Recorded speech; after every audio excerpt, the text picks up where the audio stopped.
This is the Code Breakers. This is Paradox. And this is DC and the place to be.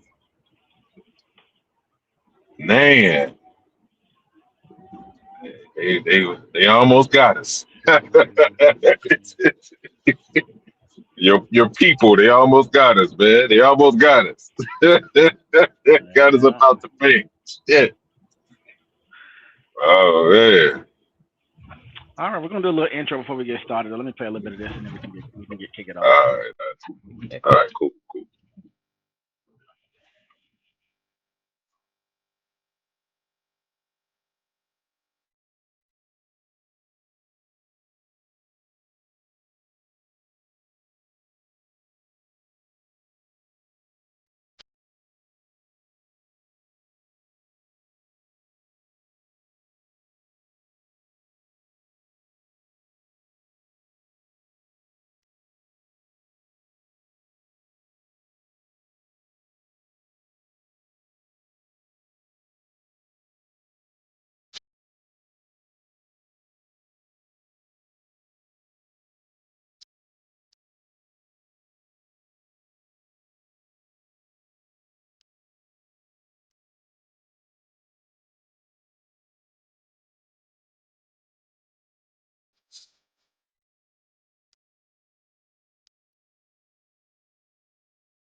Right. Just want to play a little bit of that. A little bit of that.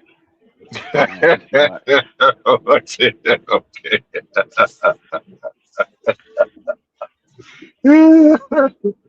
Man, wow, man. Give him a little something. Give a little something, huh? Hmm. Yeah, man. Hey, Yes, sir. Yeah, we back. We're on. We're gonna review this video that you we back. seen. We back. Word. Something that we talk about, man, ad nauseum. Jeez. Probably one of the things that was one of the well, it's one of the core tenets of the reason why we even created the program, in the first place. Just code breaking and just understanding blackness and its complexity, forced in, forced out, inside the classification, outside the classification, who's in, who's out. You know what I'm saying?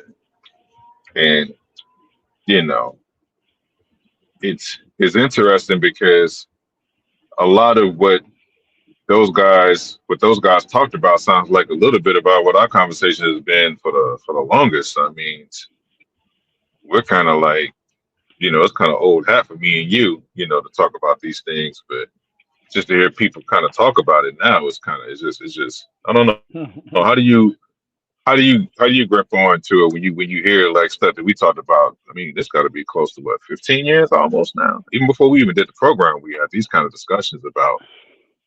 I mean, we didn't call it Yeah. ADOS, but you I mean, know, it's about. I mean, like you said. I mean, it's been coming, but it's like anything else, though. Some people can be kind of ahead of things, and you kind of can. You don't know what's gonna happen, but if the principles hold true for as long as they hold true, right? At some point, it will manifest itself in some way, and we're seeing it. I mean, I don't know if it's any more than that. We're seeing it play out.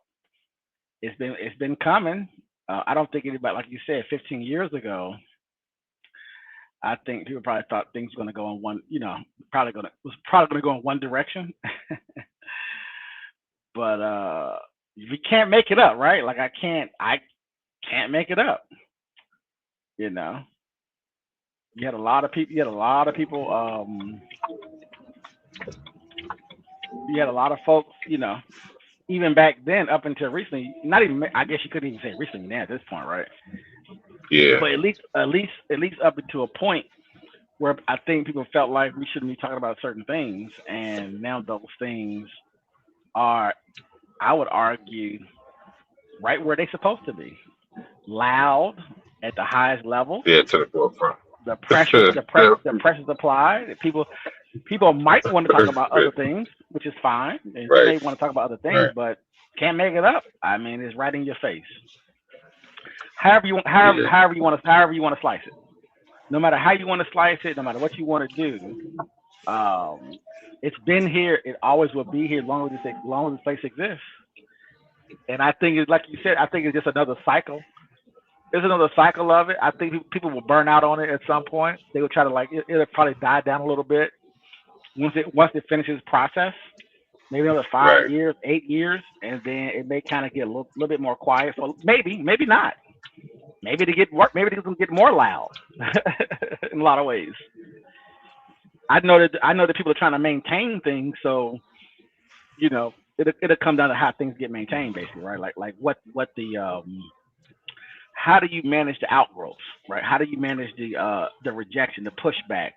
How do you reset? The whole process, right? To kind of maintain civilization, basically Western civilization. So anything can happen, of course, obviously, Right. but there are certain fundamental things that either it has to exist, and if it exists, this is how it's going to play, or someone has to destroy it and take it. And trust and believe me, it again, as I've been saying it for years, it would not be common folk, civilians, Nostradamus, predictors, armchair psychologists, psychiatrists. It won't be none of them motherfuckers. Trust me on that shit. It's gonna be motherfucking bloodshed. There ain't gonna be no YouTube, internet, chit chat, follower people who got followed. That don't mean anything, bro. Well, yeah. I mean, it'll be Those that things are just a afterwards. mean. Those things are just a means to an end to maintain and control power. It's so beyond and so bigger than these goofy motherfuckers. But anyway, I don't want to go down that rabbit hole. Oh man. But it's good, get clicks, get money. It's all good though. I ain't mad But at it. nah. No, I mean, Make me feel I think good, that as Halle Berry said in that movie. Make me feel good. That's about the fuck as far as it go. but I like the discussion because the discussion that they had is kind of like when I listen to them, I'm just like, man, but you know,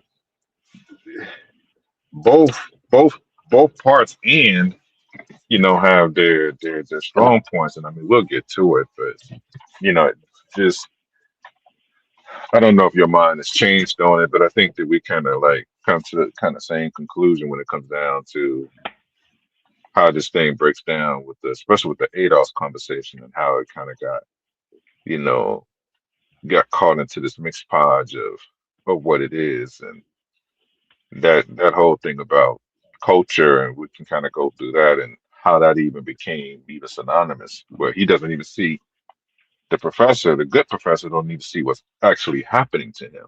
You know, it's Well, I don't even know his you are motives. but that's regardless of his motives, like you are going through the process yourself. And he's speaking it out loud, and it's like, Oh, I got what you're well, saying. I didn't you watch it.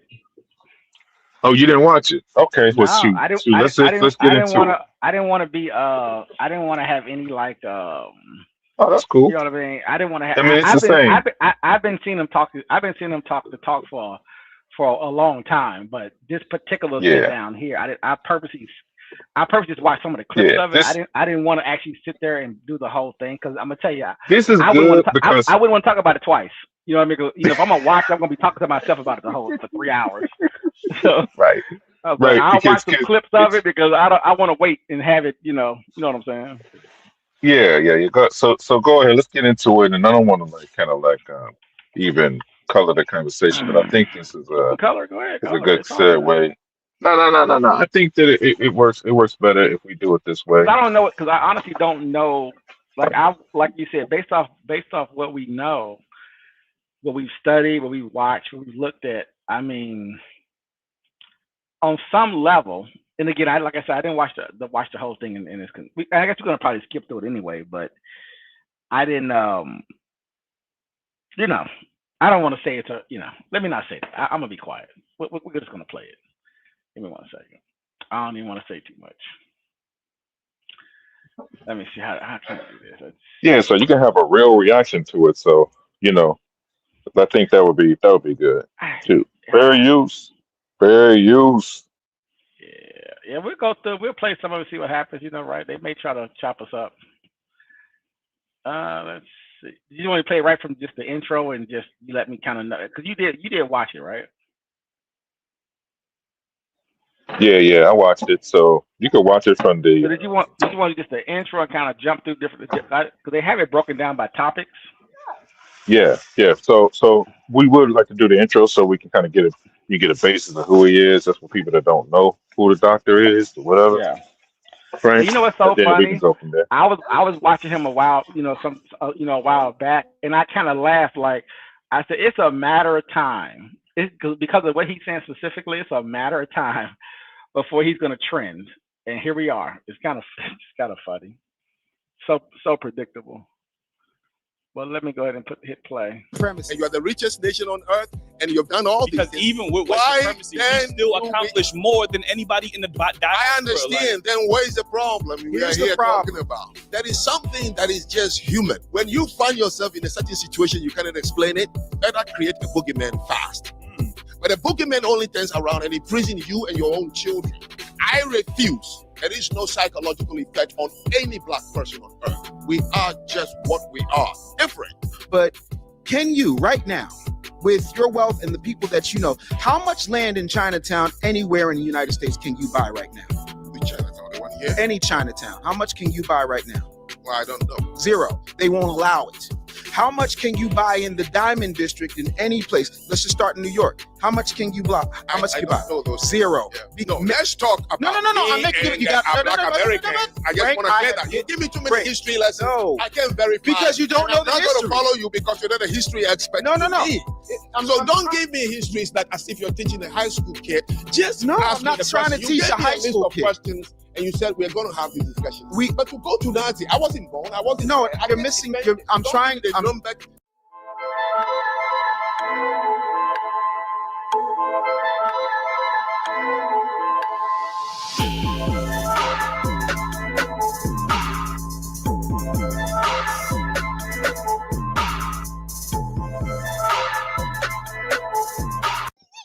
Hello, have a great day. Now, what it do? It's your boy Jew. Thank y'all for tuning in. Make sure y'all like and subscribe. Asia, Europe, Africa. And now, of course, I live in the United States of America. So I have a link. It seems to be the only bridge who can compare what I know from where I came from and then seeing people that we're taking from that place now. So I can look at the two and be able to spell out the similarities and what the root cause of some of the problems are. The first topic I want to get into is how do you define culture? And under your definition, do Black Americans have a unique culture? Let me start here with Frank. Well, I'm glad you used the word unique culture. So yes, I'm sure you all saw the episode, that got everybody on my case, except this gentleman who was the only one brave enough to say, well, look, before I cut him into pieces, let me give him a chance to come into the studio and explain, to the audience. Yeah. So it's interesting. People say, oh, you're from Benin. And I'll say, yes. And they say, what's Benin culture like? And then I freeze. Because there's nothing like a Benin culture. Or if you're from Ghana, or if you're from Nigeria, Sierra Leone, Liberia, there is no such thing. But if you say, oh, you are Yoruba, I said, yes. What is Yoruba culture like? Then he or she is able to start to talk about it. So there are similarities which I'm going to really explain, and you can see it. So I'm first going to ask. He's been on my show. He's seen my. I do not put together that show, which I fund from my own pocket because I just want to say things to make people angry. No, it's because I really care. And sometimes I get frustrated about what I have seen from the continent where I come from and what I see here about my great grandfathers, uncles, sisters who were taken away So African Americans would say, well, you're not one local. Yes, I know, but I'm walking past my cousin, my nieces every day. So what is in my head is what is in their head. And what I'm explaining is something that they must listen to. When I say there is no such thing as African American culture, they're like, what do you mean? Well, culture for me is not dance, food, clothing. Those are not cultures. Culture is a worldview. The worldview is what drives people. Their relationship to wealth, to money, to community, to marriage, to family. It's the worldview they have. That's the foundation of a culture. And number stop it two, real quick? there is no possibility for you to have a culture without having a language. Paradox, can you stop it? So what do you think about his definition of culture? What's your first reaction to how he's describing culture? Can you hear me? Can I be heard? Yeah, I can hear you now. Yeah, you can be heard. I mean, we can just look up the definition of of culture, but I mean, I don't. I mean, I don't. I don't want to get. I don't want the thing. I don't want to get triggered. I don't want to get triggered. You know what I mean? So I mean, you want to play. This is your video that you want to. No, don't. Oh, you gonna put a come on, yo, don't do that. Don't do that, bro. Hey, you know what I'm just saying, like, you know. I mean, listen. As many times as we I don't want discuss to blow it this, up. I don't want to blow this up. This shouldn't even be triggered, but I'm saying, like, he's talking. Like I said, I'm paying close attention. I'm looking at it. I'm like, well, hold on now. Like, you know, like, I'm hearing this man talk, and I'm like, oh, I don't know any culture what he's talking about that is fault anybody. So he's talking about a worldview, like worldview. So keep it going. Keep it going. Let's get more context, because I'm just curious to see what I'm pretty sure you know what my reaction will be, but I'm just trying to sparse out what he's saying, because I I agree with the doc with the premise initially, and then it kind of goes hayward. I'll kind of share when he makes his point. I think again, I don't know if you want to break down the reality of the internet, getting clicks and a business model, making money. I don't know if you want to go in that direction, because a lot of it, honestly, it's just to me, it's another charlatan that's getting hot because people are sensitive, because he made some bullshit comment that is really complete and literal bullshit in every way, shape, form, and facet. And because you're ignorant or you're capitalizing on typical bullshit in America, you understand what I'm saying? So it's like, it depends. Like you said, you want to have, it can be entertained, but it's difficult, honestly, on so many levels. A part of me just thinks just whip his ass. I mean, like, why are we talking? He's doing too much talking. Really? Like, we're talking about it's bullshit talk in a lot of ways.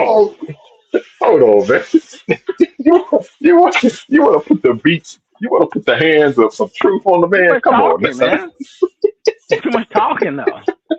It's like all this intellectualizing shit. It's a lot of bullshit.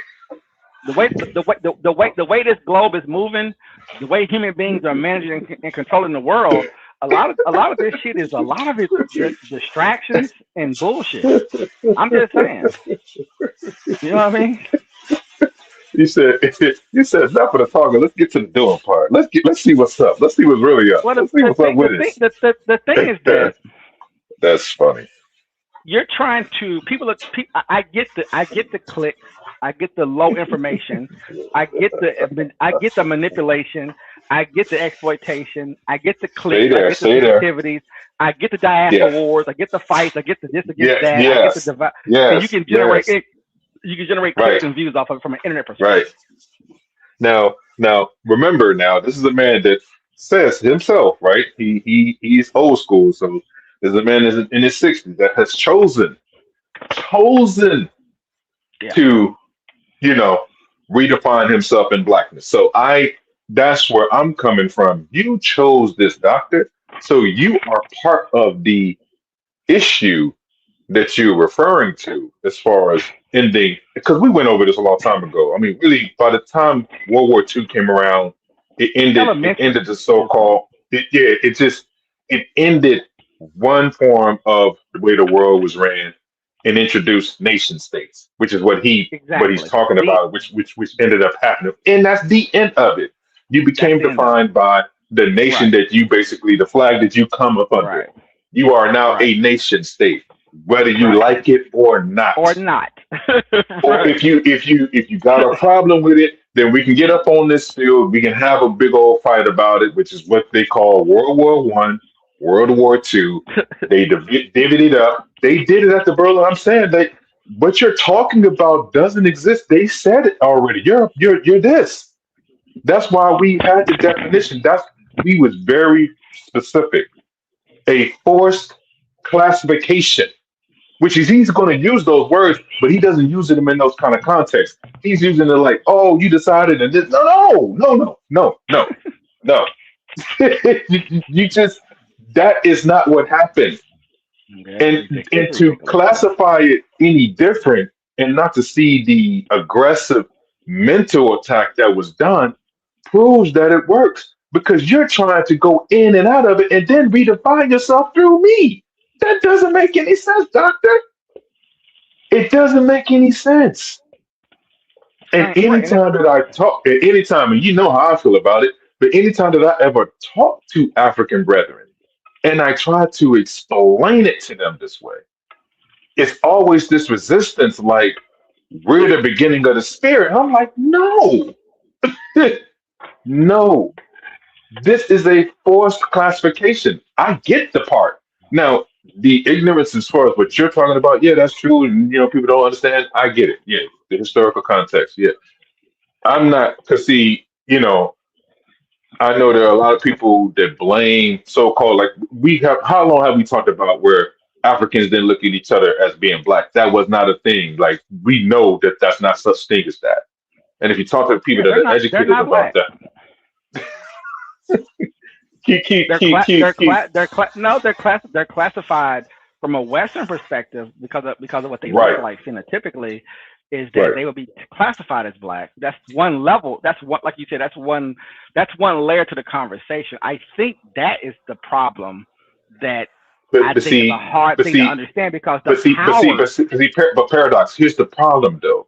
His children, he will lose 2 or 3 generations of the Right. disconnect. So as Right. far as his disconnect is, he's going to get lost in what he's defining his culture as being blackness. Because after that, you're in America now. Your children and whatever they had or whatever you describe your culture being is going to be referred to through the lens of what this is that they have experienced here. Because the black thing that you're talking about, the culture that you say that doesn't exist, what doesn't have to be said don't have to be explained, bruh. You're experiencing it, and they're going to be redefined through us. It doesn't have to be said. We did not have to teach it to you, literally. Now, the thing is, being here because the culture is so strong, because America is blackness and whiteness. That's how it's strictly defined.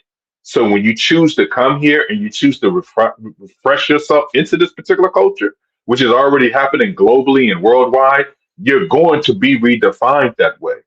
And as he talks himself into this loop, is what I call this kind of racial lyrical loop of DC. this magical culture of Yoruba and all this I ain't magical talking about thing. that It's just bullshit. it's but that's what I'm Look, saying. I But was talking to this white dude who's Italian, right? And he was it's the saying, same thing with them. and he It's the was same thing. telling me how he has a culture, Italian culture, and he's from North Italy or whatever, right? Talk about their culture in that part of Italy Right. before it was Italy, by the way, before it was Italy. And he was saying how he's talking talk, but he was saying how he's forced to be white. He has to accept being white. He has to accept the identity of white. And so, yeah, I have to be white, even though I had a culture. He prefaced it in the past tense. Even though I had a culture as X, Y, Z, and me and my family, my friends, but we have to Mhm. accept being white. I just had it. I just had that conversation a week ago. Nah. A week Nah, ago, but bro. see, the thing is that no, there was no force. I mean, it's clear, like there was a fight. Mussolini and all them. No, Yeah, I mean a common. I'm talking about a common person. No, just understanding. I know. I know what you mean. I have to call myself this, but when I do my, yes, I look at my history, we're actually this. But no, you used to be that. Yeah, you used to be that. See, because it's the same thing. It's the same thing. How Trump can try to just gather himself here, and like I said, Trump came out of an immigrant mother. So passing while it's just you have to be able to understand what this is and what it's actually used for. That's a better conversation. My point is that with these people talking, and not just them, but a whole host of people, they don't want to go in. That's a space to me. You want to be more in that space. For example, you tell me if I'm crazy. Did you hear about the dude who killed the shot at the dude up in Brown University on a shooting spree or whatever? Yeah. Yeah. What is he? Yeah. What is he to you? Yeah. Ooh. He's Portuguese. That's what I was about to say. That's a good question. That's a good question. When you see that's him, where we talk about it falls. Right. But that's what I'm saying. It falls in and out of the classification. So now of what he will be. I'm watching Jesse Waters on Fox News saying, y'all thought it was a white guy, but he's the Portuguese national. Okay, so Portuguese is not in Europe anymore. So let me know, when did that happen? And who's defining all this shit? That's what I'm saying. That's a better conversation to have, by the way. You see, not niggas talking to each other, by the way. And African, Caribbean, and I'm gonna tell you that shit don't matter. Paradox. I'm gonna tell you something, Paradox. I'm thinking they're willing to let go of some of these Southern European countries. They're willing to let that shit go. They want to. They want to. DC, Mexico, DC. Look, DC, watch this. Let me know where I'm crazy at. Mexico, Central America, and South America is white. Those are white European nations. Are they not? Now, again, I don't do the classifying. I'm just throwing an idea out there. What is going on right now? So I'm watching this Portuguese national who clearly would be considered a white person without saying it, right? Without talking about it. He's from Europe. Born, raised, generationally from Portugal. He's not from some other place and moved to Portugal. He's not some Arab that moved from wherever and came. No, he is a Portuguese national. Born and raised generationally from Portugal. Mm-hmm. So that means that he's European, right? European. He's not. Now he's not. But it was a funny thing when I watched it on Fox News. I just kind of laughed, like, that's interesting. So so Italians, Greeks, and Spain and Portugal are not European. They are European. I mean, how is the Roman Empire European? Because I know they claim the Roman Empire, right? They claim that. I even heard a white boy claim Egypt as Europe. Shit.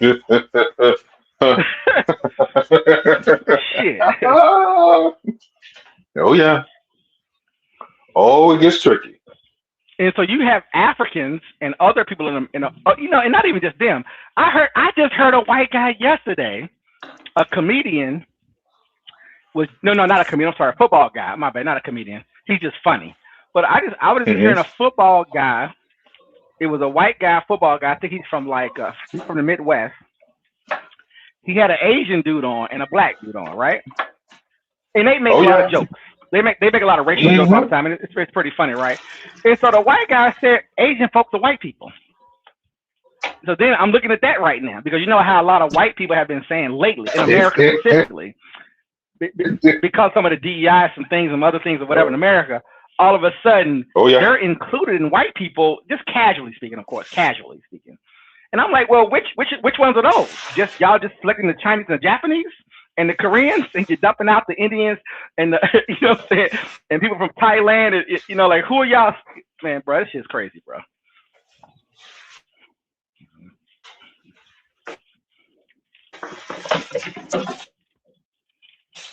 And not including all of the pale skinned Latinos in America and in South America. And I love the refresh, by the way. I love the refresh because they're going to decide. Bro. They're going to have to make another decision on who's going to be classified what, or if this is going to remain. Do they have to? Can it just stay casual? It feels like it can stay casual. I'm going to tell you what I mean by that. You watch? Have you been keeping up with Cleveland Browns at all? The football team, Cleveland Browns, NFL. Absolutely. So I watch a lot of people kind of Absolutely. shit on Dylan Gabriel, and I'm like, y'all know he's not white, right? But they kept making this.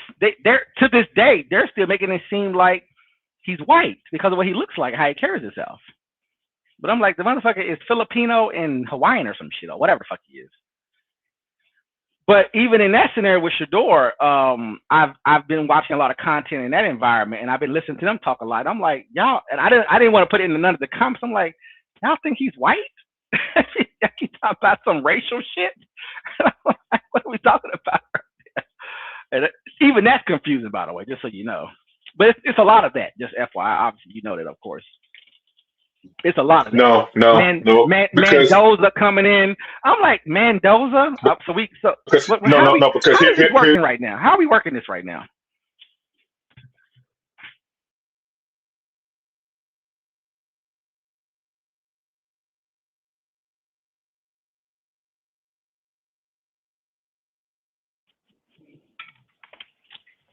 Did he just drop off?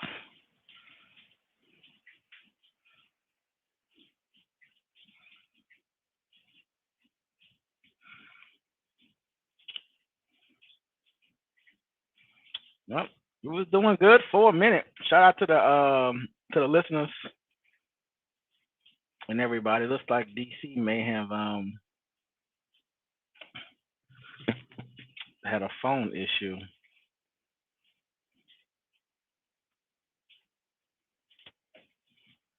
I'm gonna give him we're gonna just give him a couple of minutes here to see if he can jump back on. And while we do that, let me just play some of the video. Wage. So if you read most of the books written by brilliant African Americans, the first thing you see, the headline is, the traumatic thing about slavery is not merely changing your environment. The traumatic thing about slavery is not merely asking you to work long hours. The Russians had hard labor camps in Siberia. Many countries, Japanese had it, where people work and they die. The traumatic thing about slavery is one thing only, which everyone has written about. They took our language away. They took our culture away. They took our history and religion away. That is a traumatic thing about being a slave. Now, if they took those things away, how and when were they recovered? So I met a gentleman. I was attending a conference in Singapore, and I met this gentleman who was a Korean sociologist. So we started talking during coffee, and I said, oh, I lived in Korea for 2 years when I was reporting. And he said, oh, wow. And then we started talking. I don't remember how the conversation came about when he asked me. He said, so your country was colonized? I said, yes, and my country, his country, Korea, was colonized by the Japanese for 49 years. And he said, what did you guys, meaning referring to people in Benin, what did you lose as a result of colonization? And I froze and I said, whoa, nobody has ever asked me that question. So I said, Prof, you tell me, and that will give me some idea. And he said, no, we're Koreans, we're colonized by the Japanese. So when they left, all we lost was time. We just went back being Koreans. And from that day, I could tell clearly, what did we lose as a result of colonization in Africa? What did you lose as a result of slavery? If you don't fix that which you lost, you're not going to make any way forward. So in Africa, the countries that exist today were never there. They force a group of tribes that have their own. Back. So. Sorry.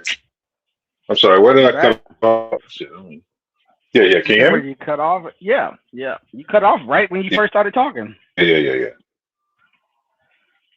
Yeah, no, I was in the middle. Whoa, I didn't even know I was cut off, man. Oh, you just talking. Yeah, and then kind of.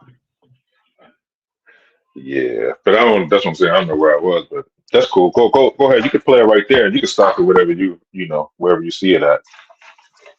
Just yeah, you go ahead, play it. Own distinct cultures to become a country. So they've lost their distinct cultures, trying to have a culture as a collective, which is never going to happen. So for me, first and foremost, when I talk about culture, I'm talking about a worldview, meaning the collective has to have one reason they are here on earth. And that thing is what drives them. It's what makes them wage wars, conquer people, anything. You ask anybody, in 1884, it was the Irish journalist who finally found a word to describe the English man, which he called the manifest destiny. That exceptionalism of the Englishmen, now you call them Americans. The American exceptionalism is the American culture, that they believe that God put them on this earth to colonize and civilize others. And that's what drives them to go out there and try to give freedom and fight for freedom and do all the things they do. Pause it real quick. Pause it real quick. Value. You ask the Japanese. See that? You pause it. Hello? Paradox. I don't know if are we still? It's paused. Can you hear me? You good? I don't know It's paused. It's paused. It's paused. Can you hear me? Okay. Okay. I'm kind of going in and out, man. No, I paused. I paused. Anyway, you good? You good? Go ahead.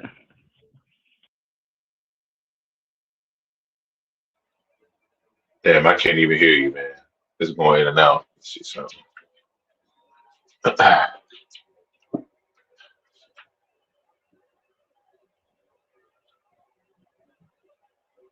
Hello?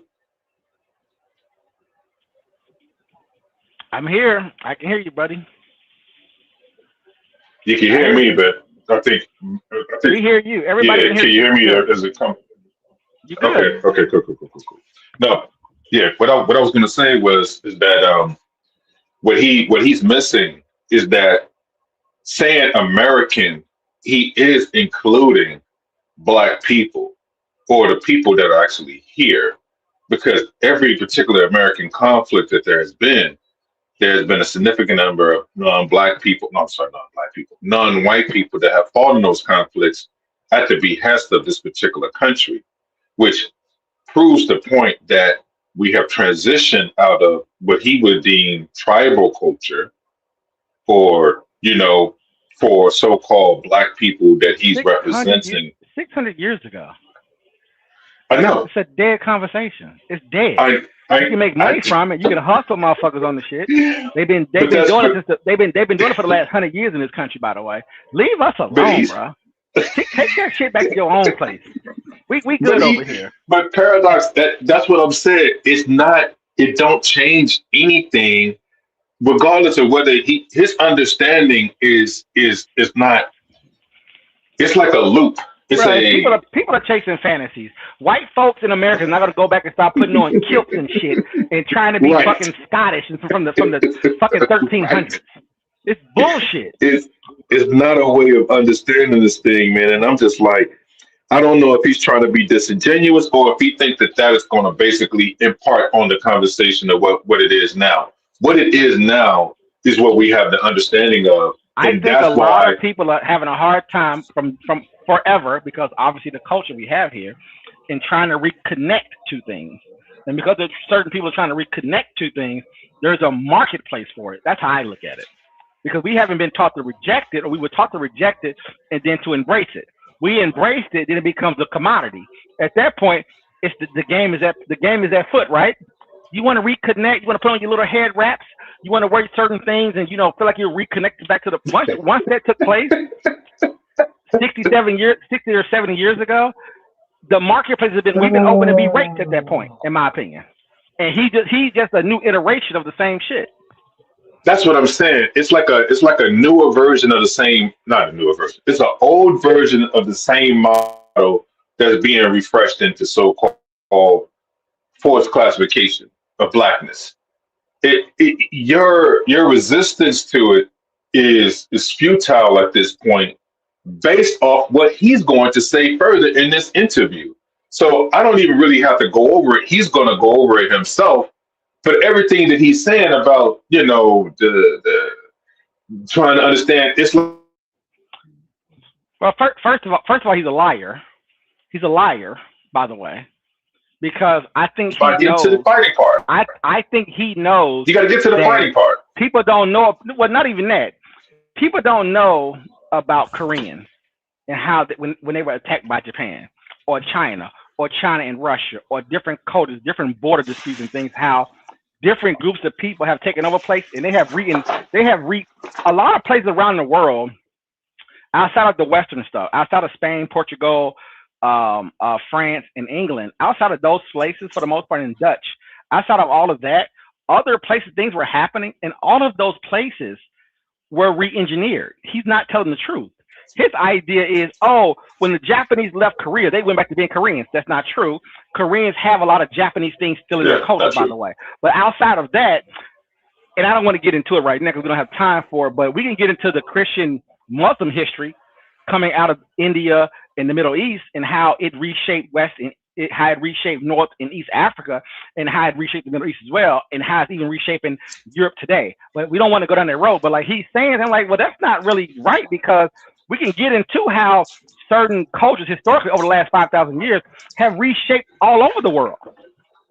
You had places around the world who was one thing at one point in time, and then they got acculturated into another thing. India, to me, India and Pakistan is a great example of that. So he's saying things. I'm like, what you're trying to isolate out Black Americans? That's bullshit. They became complete exactly. fraud. What are you talking about? I know. Anyway, I don't want to get into the history. I don't even want to do that. He's going to contradict himself in the whole thing. Just listen to the rest of it. You can listen to it. He's going to contradict himself, man. He will tell you their worldview. So their dance and food and no, those are not. I came from a place where, as a young boy, I was given a worldview, and it guided me everywhere I went. So when you meet me outside my culture, you can tell from my behavior, he must come from a culture that believes in XYZ. So a culture becomes more pronounced when you are outside the group. As an individual, outside your group, people must be able to tell. Okay. Dave, what is your rebuttal to that? It's not so much a rebuttal, it's a difference in philosophy, right? It is, and I think we got to thank Frank for even coming here, because I know for some people this would be very adversarial. Frank and I, we talk all the time. We're very, very good folk. And there's a couple of things that I got to push back on simply because they were not available to us. See, when Frank was born, he inherited a culture. We had to make one with what we had. Some of us, if I were to swab any one of you, you would find some Nigerian, you would find some Ghanaian. Like, we had to hodgepodge, not to mention out of all of the places that Black people were forced into when we were slaves, 3% came to what we now consider the United States of America. And then we were bred over time. You still there? DC. Yeah, I'm here. I hear you. Go ahead. You know what's so funny though is that I hate this conversation when you deal with a person like this because one thing I know is that, and you know, you can go look it up right now. I mean, like there are people around the world who still hold on to their old culture, right? They're still trying to hold on to certain things. They're trying, even in America, Native people in America they're trying to hold on to things. Yeah. But the moment you're talking to me in English, exactly. The moment that you're a Christian, and I'm not talking about a Christian from ancient Ethiopia. No, I'm not talking about Coptic Christians. You are a Kojic, Church of God in Christ, evangelical Christian, because white Americans came to your country over the last 50 years and converted you from whatever the fuck you used to believe in, which is the majority of all your societies, and the Arabs came in and converted you to the other side. So half your fucking continent is Christians, the other half is fucking Muslims, and what, 3%, I guess, still have their so-called, what are we talking about right now, DC? Listen, man, that's what I'm trying to say. You got a fucking suit on talking to me in English. What are we talking about right now? Exactly. Exactly. We were buck broken over time. They would take our women and grape them out of respect for your channel. You know what I'm saying? Drop the G. And then on top of that, they had a split breast system. And the split breast system means that one breast would feed the white children of the slave master, and the other one would feed the black children that were going to be bought off and sold. We also have a situation where we had to face things that no other black person on the continent had to face. You know, taking our children and feeding them to alligators, lynching, Jim Crow, all of those things. And when you look at it, whether we choose to acknowledge it or not, the pulse of America runs through foundational Black Americans. Who was the first person to die in the Revolutionary War? Crispus Attucks, Black man, foundational Black American, right?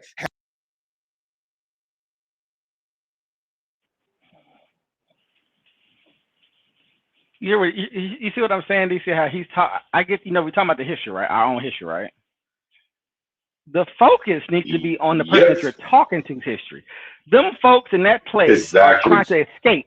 They're trying to escape and come to America, Europe, China, Australia. Like they're running away from what, I don't even know how this person can exist while millions of people from his place is trying to run to Europe, trying to go to Cambridge and Oxford, trying to be English. Yep. Yeah. How can a person, how can this conversation exist?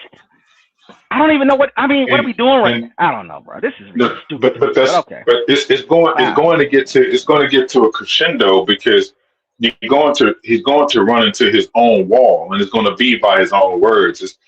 That's why it's such a disingenuous conversation. And like I said, some of the things that his understanding as far as the history is accurate, but the way he contextualized the history, it breaks down to this kind of era of, well, we still end up being better than you guys as far as understanding history because I'm still attached to my culture. No, there is a loss. There's never been no so-called fight where you basically have went out, whatever this particular because you're talking about a subculture now that's written into a larger group of people that you've been forced to be classified under. That group has not organized and built a nation state to defend itself, which means that your culture is captured. Don't you understand that? It's a cocoon within Blackness that's been defined by an outside group. So your culture is null and void. You cannot enforce your culture on other people. Hence the reason why we speak English. Hence the reason why we speak English, by the way. French, Spanish, any of these other languages to get commerce and to get coin. If what you're talking about is true or accurate, then basically whatever language you speak from your grandmother's native tongue being in the tribe, and this has no bearings on those victims at all. But the fact that you can go to all these other countries and all these other places and then to kind of disintegrate our fight to saying that we haven't created something over here to where we make it more palatable for you to exist, and you don't understand that, he gets real disrespectful towards the end. Culture would develop and manifest itself just by being on the planet. You're going to develop culture. That's what I'm saying. If you're trying to go back in time to reset something, you're talking to the wrong. My point is this: you're just talking to the wrong people. You're trying to get money. You're trying to provoke emotion. You're trying to fantasize. It's like Native Americans trying to fantasize. Check this out, DC. Native people in the Americas, from Alaska or the Arctic Circle, all the way down to Chile, all the way down to the bottom of South America. You're not getting this back. You exist within the system we're living in, and you can again fantasize. You can cosplay. You can act out. Matter of fact, you can go to the governments in Colombia and Peru and Canada and America and say, hey, you know what I'm saying? Can y'all leave us alone? Can y'all give us some space? will y'all allow us to do some of our, can y'all allow us to continue some of our practices? So, like the Eskimos can do Right. certain things that Americans can't do because it's ancient Right. traditional things, Right. right? Like, so things are allowed to happen. And no different in Africa or anywhere else in the But world. see, Like you said, the but, nation but state guess but guess is what now the Eskimos are, guess what the Eskimos do? They stay in their lane. They don't ask for more space, not unless it's actually needed or necessary. And then when they do organize, guess what they do? They organize as a nation state. It's the same thing with the Indian, the Native Americans, and things of that nature. They have to come together and organize themselves as a nation state, which put them into a classification of a nation. See, what he's talking about is different. He's talking about a culture, which is a subculture within a larger group of people, which he's actually defined through. And he spent most of his life now, if I'm not mistaken, in European and Western countries.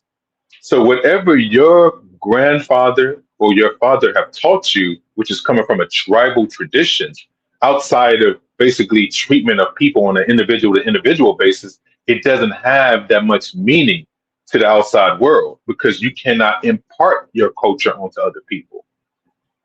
You cannot. And your children that's been raised here in the States and raised in European countries and traveled with you and things of that nature, they're going to be basically westernized, American black, wherever they're located at. The entire world is westernized. The entire world has given up what he's defining as culture. They've given it up.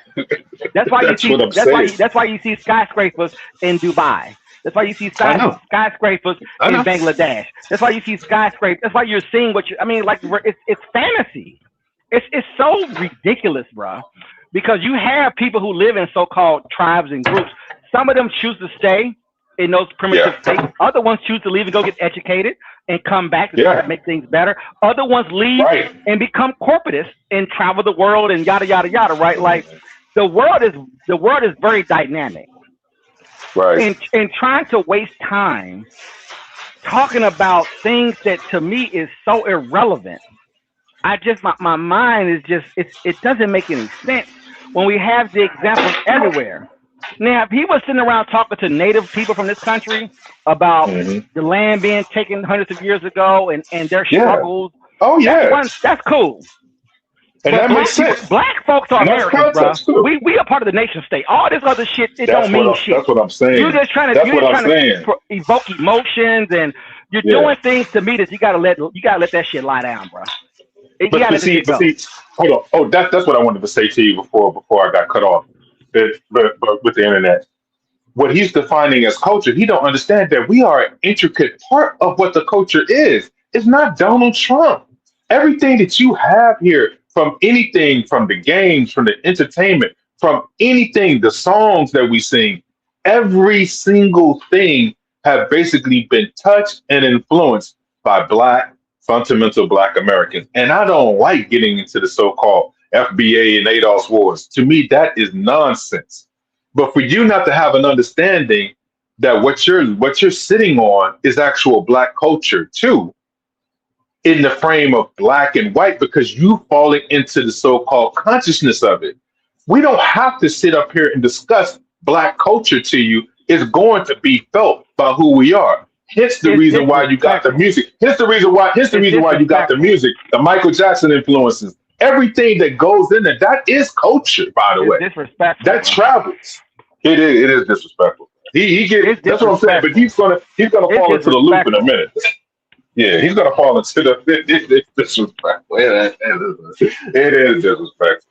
Yeah, Black American culture has defined the entire planet for 50, maybe longer than that, for at least 50 years. We have been able to civilize, to reshape the world based off our particular situation in this particular place, right? Like we've been able to do something that people have fantasized about for a millennia or two. The greatness of Black Americans is on a scale that really isn't definable in American history. In world history. And I don't like that they're trying to, like these guys are trying to run him through. I know they're going to probably get a little bit deeper, but they're running him through this surface level bullshit. That shit don't mean shit. treatment is treatment. It is what it is. But we got to get to the high level dynamics of understanding liberalization, constitutions, democracies, republic, empire, globalization, warfare. It's bigger things that Black Americans specifically, uniquely, have been able to accomplish in an empire. The shit's not normal, bruh. It's not normal what we've done here. And so it's a weird thing to deal with some random fucking African person, no different than me than a Chinaman or a Jap. It doesn't really, they're all the same to me, right? Like, you're coming over here talking to us about what exactly? This is the fucking empire. We're in charge of shit. We run shit. And you know what? And you know what's so disrespectful? You would never talk to so-called Spanish person like you would not. You would not even. It would not even impart your lips to even go this level of it. But he goes and try to explain it by saying, "Well, we're all black." But no, you're talking like we're separate. You don't understand that this is a forced two-way dynamic. But we understand it because we have let all that go because we never were attached to it because they cut the cord from us 200, 400 some years ago, depending on how early you got here. So what you're experiencing is a shock value of being forced into so-called culture. He's going to kind of explain it, but he's going to do it in reverse. And he's explaining it like it's Black Americans' fault for the reason why things are the way they are. What you're saying is that this old ass man is coming into consciousness and don't understand what the fuck is going on this planet. Hold on, Paradox. You know what's even more disrespectful? If I'm not mistaken, this man is a professor. If I'm not mistaken. And he doesn't even have primary respect or knowledge of so-called African-American culture because he gave him like some basics. He said, did you know about this? Or did you know about these particular towns that were built? Like none of this stuff. And I'm like, damn, you know what? They don't really know this. They think it's all New Jack City, boys in the hood, minister society. They think that's what we are. And I'm like, no, man, like that's not the truth.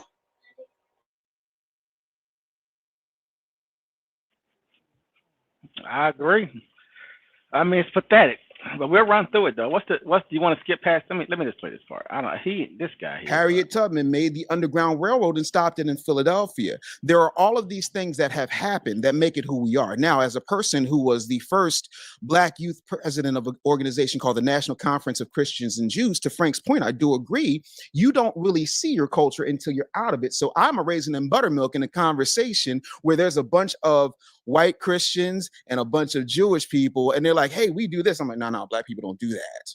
You know what I'm saying? From the way we walk, the way we talk, the way we eat, the way we move. Not to mention, you can't go anywhere on this earth without seeing our influence. The problem is, unlike any other Black culture on the face of the planet, we have been colonized and monetized for profit by everyone, including the Koreans. K-pop ain't nothing but R&B.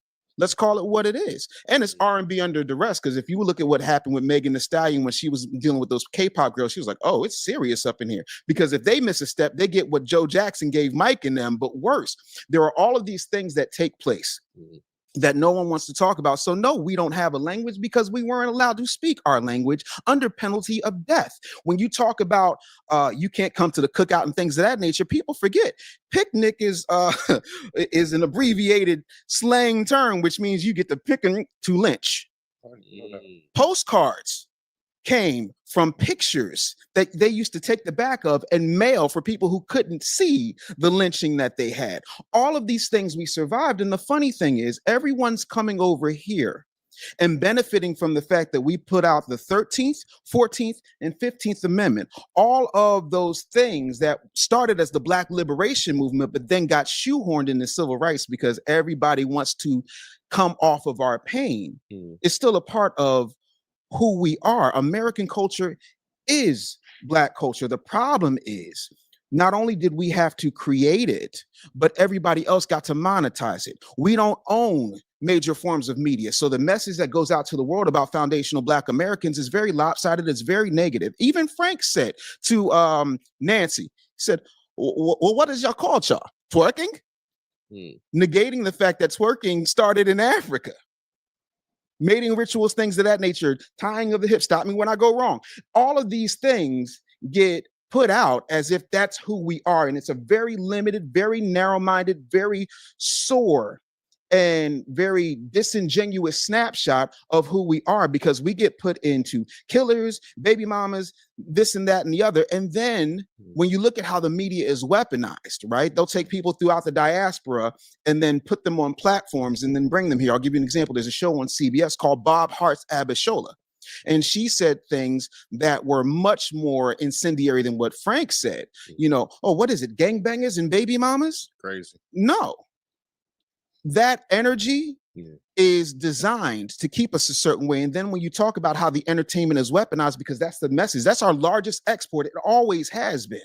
Our talent and our ability to entertain, but not capitalize on said entertainment. You can't point to one major Black-owned record company. You can't point to one major Black-owned media outlet. You can't point to one major media or technological distribution center that is controlled, owned, and managed by foundational Black Americans. And so the message of foundational Black Americans that gets out is not our message. And I completely reject that. If that's what everything we do, we took a construction worker's boot and made it the hottest item for the past 40 years.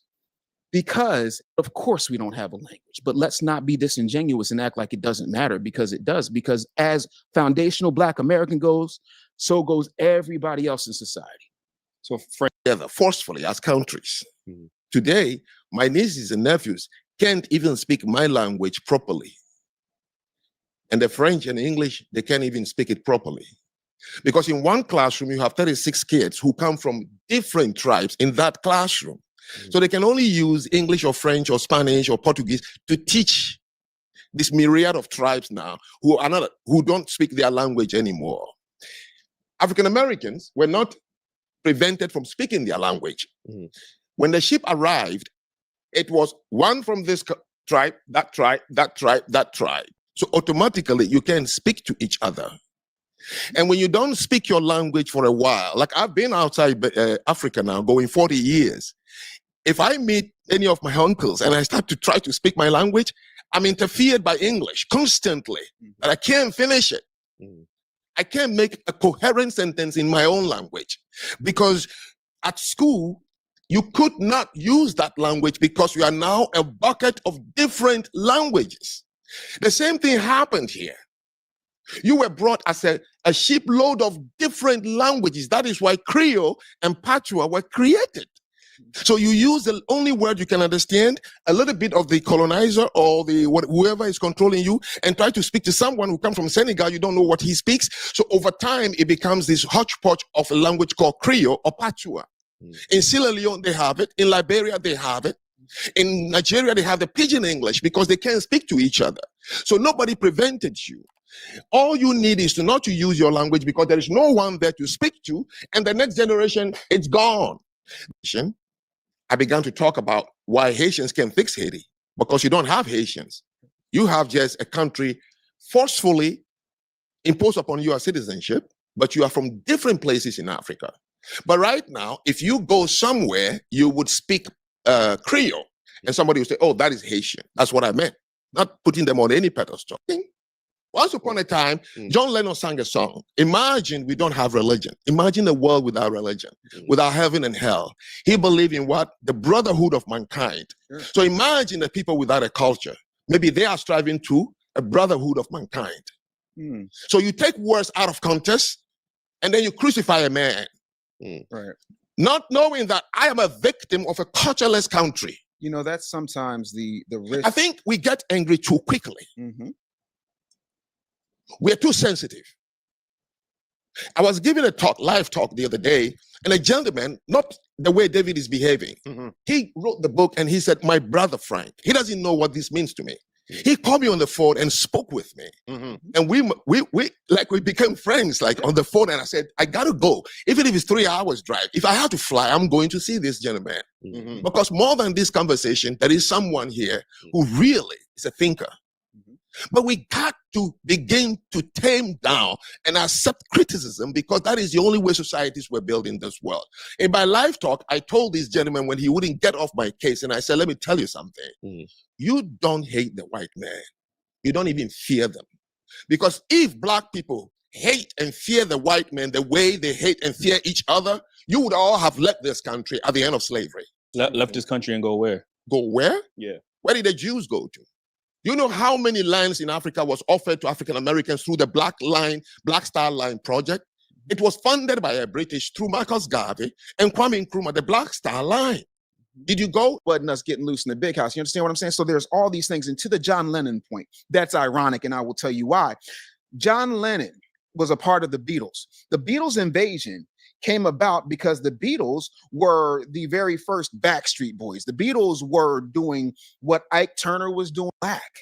However, me saying that I have to take care of my two daughters does not mean that I don't care about every other Black woman on the face of the planet. They are my immediate responsibility as a foundational Black American. Sure. My immediate responsibility is to foundational Black Americans first, not saying foundational Black Americans first and F everybody else. I'm saying foundational Black Americans first because we're the ones that are bleeding and everybody has benefited from our blood, whether they choose to admit it or not. The 13th, 14th, and 15th Amendment do not happen with us. Civil rights does not happen with us.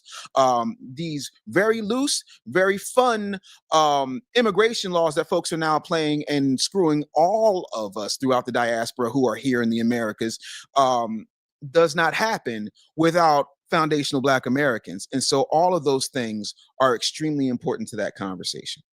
So what would be your definition? My fault is. What would be your definition of culture? Frank gave his definition of culture. What is your definition of culture? My definition of culture is traditions, it's style, it's certain taboos, you know, and taboos don't have to be a big, huge thing. Bring raisins in a potato salad to a family reunion. Watch what happens to you, right? Or if we're gonna talk about taboos that still happen but are still considered taboo, bring home a white girl, see what happens. You at bare minimum are getting talked about. Not saying that there's not an OJ, not saying that, you know, the majority of professional athletes, entertainers, those types of people who get to a certain level don't still do that, but it's taboo. Curse while the pastor is talking during his sermon. Those are all taboos, right?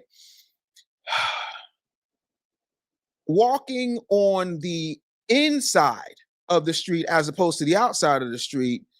I was raised, but again, my grandfather was born in, I think, 1890, and my grandmother was born in 1904. So my dad was born in 35. So I got a different worldview than a lot of people my age. But there's certain things you don't do. You don't hit a woman. Like there's certain things that aren't necessarily only unique to us, but there are certain things that over time we have built that make up our culture beyond just language.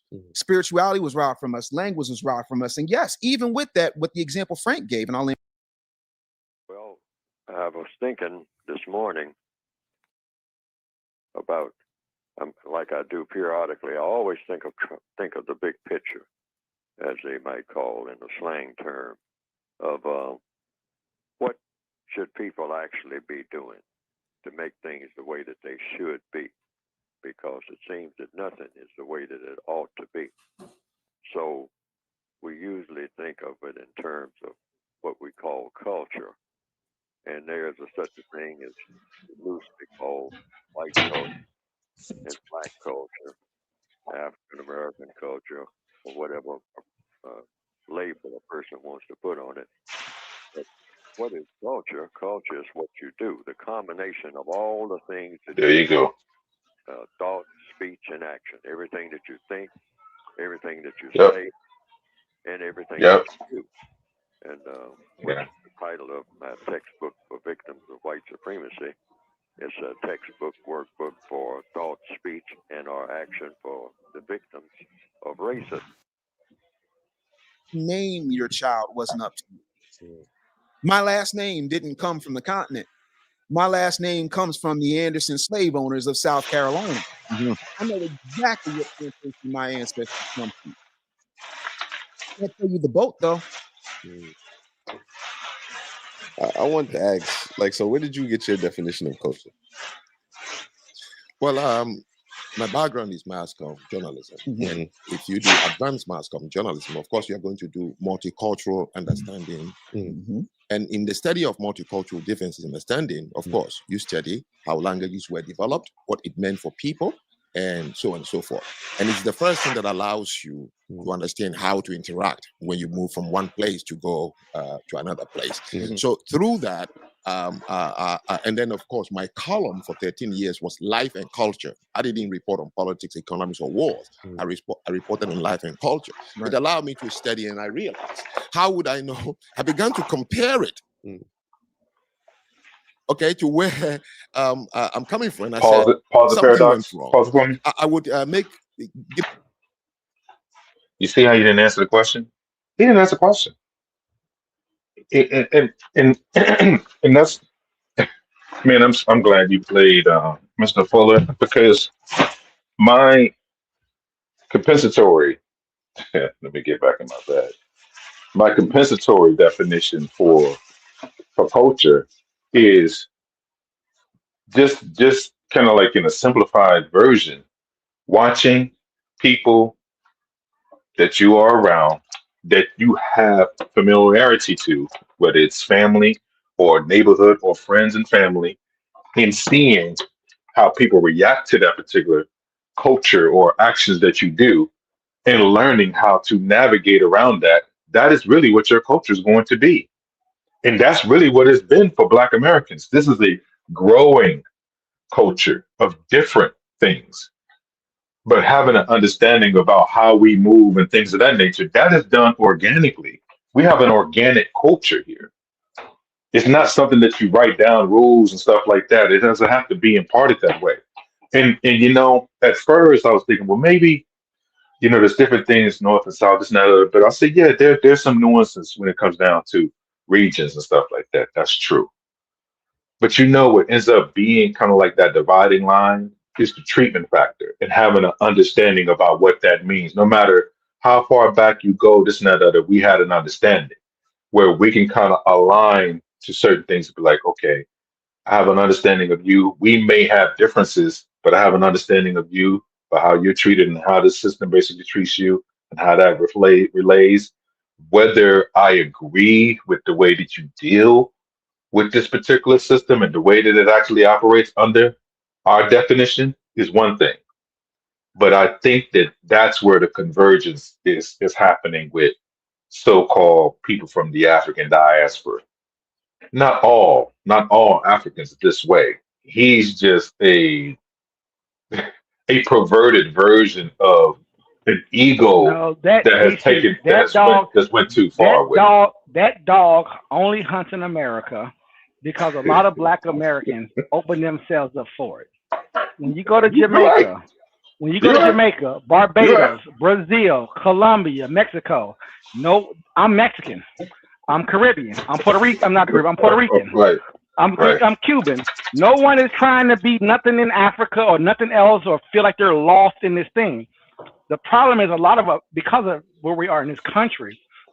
I feel like, and again, it's on some level of exploitation, to be honest with you, because we have a very strong, powerful Black culture, and I think when Black Americans started to investigate history and saw some of the nuances that we have that's relative to Caribbeans, to Africa, West Africa, Central Africa, etc. And we was trying to embrace things that was much more further past, further back than us, right? We've been here for about 400, 500, 600 years. That's a very long time for human beings, and we want to embrace more of our more ancient culture that doesn't exist, Right. by the way, in Africa. It doesn't even, our culture don't even exist there anymore.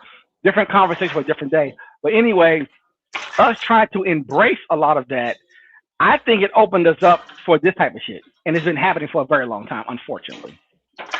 And what I mean by that is, if you're a Black American, we have so much culture, so much history.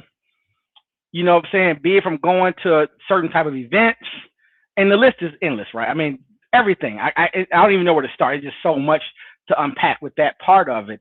To kind of simplify it and kind of whittle it down to this, we don't have something. We've been hearing this forever, by the way. But by the way, that's what we used to say here. I've heard people, Black Americans for generations, talk about we don't have this and we don't have that. And I feel like it's been captured by outsiders to exploit and to make money off of and to take advantage of. And the thing is that so many Black Americans are uninformed. I feel like it gets a lot of play. not knowing that your culture is staring you in your face. But it's not going to be it's not going to be hairdress and feathers, right? It's not going to be a bunch of clamshells. You understand? It's not going to be this thing that you're thinking of from a TV show or a movie, or what you may see when you go overseas and they put on a dance or put on an event and show you something that's much older. Like, you understand what I'm saying? Like, I think is kind of the complexity of it all. But what I find ironic on some level about it is that those same people are trying to be this in the millions, in the tens of millions. They're trying to, or forced to, reshape their entire culture to be what we are already. They're constantly processing them into what we are globally. That's what makes it funny to me, where we are at the tip of the spear, as you keep saying, we're the tip of the spear. We're the, what do you say? We're like the, what do you always tell me? Is that, like, it's nothing I can do about it, right? Like, we're those front people. We're at the front of all this stuff. And to me, instead of them having a much better conversation with this dumbass, they're talking about irrelevant shit from they're talking about bullshit. Right? It's like the same old. You got to get off. It's another conversation that has to be had with outsiders. You have to have a different type of conversation. It would not be this conversation because the one guy in particular, he's too busy explaining the weight thing. Why are you explaining yourself? You don't need to explain anything to this motherfucker. We don't owe him nothing. He ain't done nothing for us. He don't have nothing for us. He don't control, bruh. Yeah, he don't control nothing. We don't even want to get started about what the Western world does to those places and how they have those places. I don't give a fuck what China's doing and Russia. But think about it. It's America, Russia, and China and Europe is dealing with them places. Them places is not dealing with themselves. Them people don't have an identity. They don't have a direction. And I don't want to do that, though. I'm not going to talk about them. I don't want to get on that shit. I'm not going to do that. I ain't going to do that. You're trying to open that up. You want to open that vein up, but I'm like, you don't really want to really get on it because you're confessing it. Oh, I had to go to school and I couldn't see exactly about what we're talking about right now. Then, man, you should be on the same page. Do we not, though? Exactly. It's ridiculous.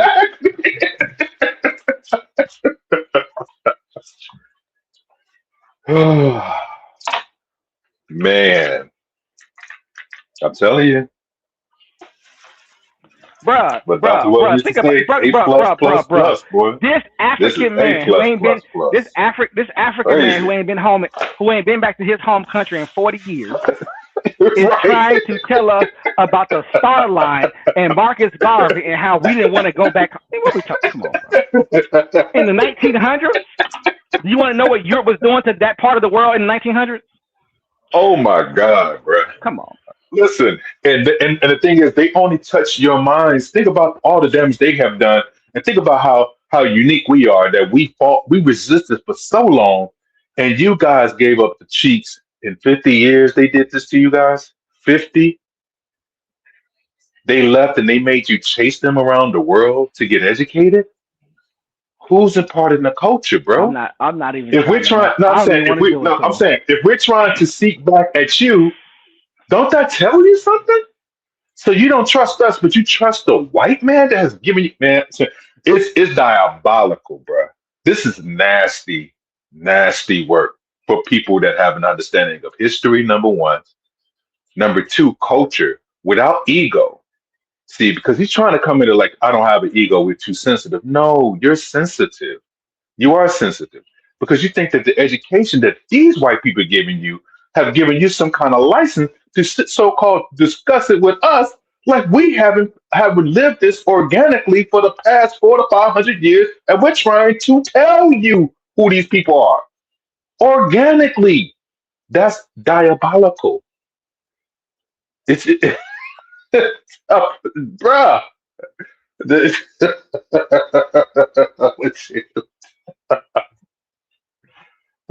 You don't think that's not by, he don't even think that's by design. He thinks that black people are inherently lazy, intellectually and everything. He thinks that's just happened by happenstance, by the way. And that's what I'm saying, like the disrespect, the disrespect for what was over King by the constant psychological, physical attacks. We can go by, but that's what I'm saying. You don't have an understanding of American history. Fuck Black history. We're not talking about Black history here. It's so ingrained. You know the story of it, right? Black history is so ingrained. The story of it. White people were mad because they had Black people in the fucking in a fucking TV show. I'm like, Stephen King wrote the fucking book. This motherfucker is from Maine. He's talking about the history of that particular place. And it is 98% white, Paradox. But if you go to the 60s and the 70s and you're describing some kind of supernatural entity that goes about the fears and things of that nature, what was the most important thing during that time period in this country?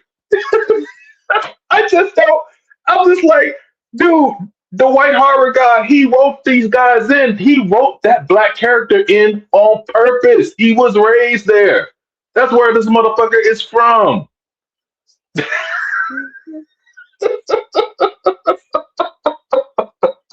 Man, listen, bruh. That shit.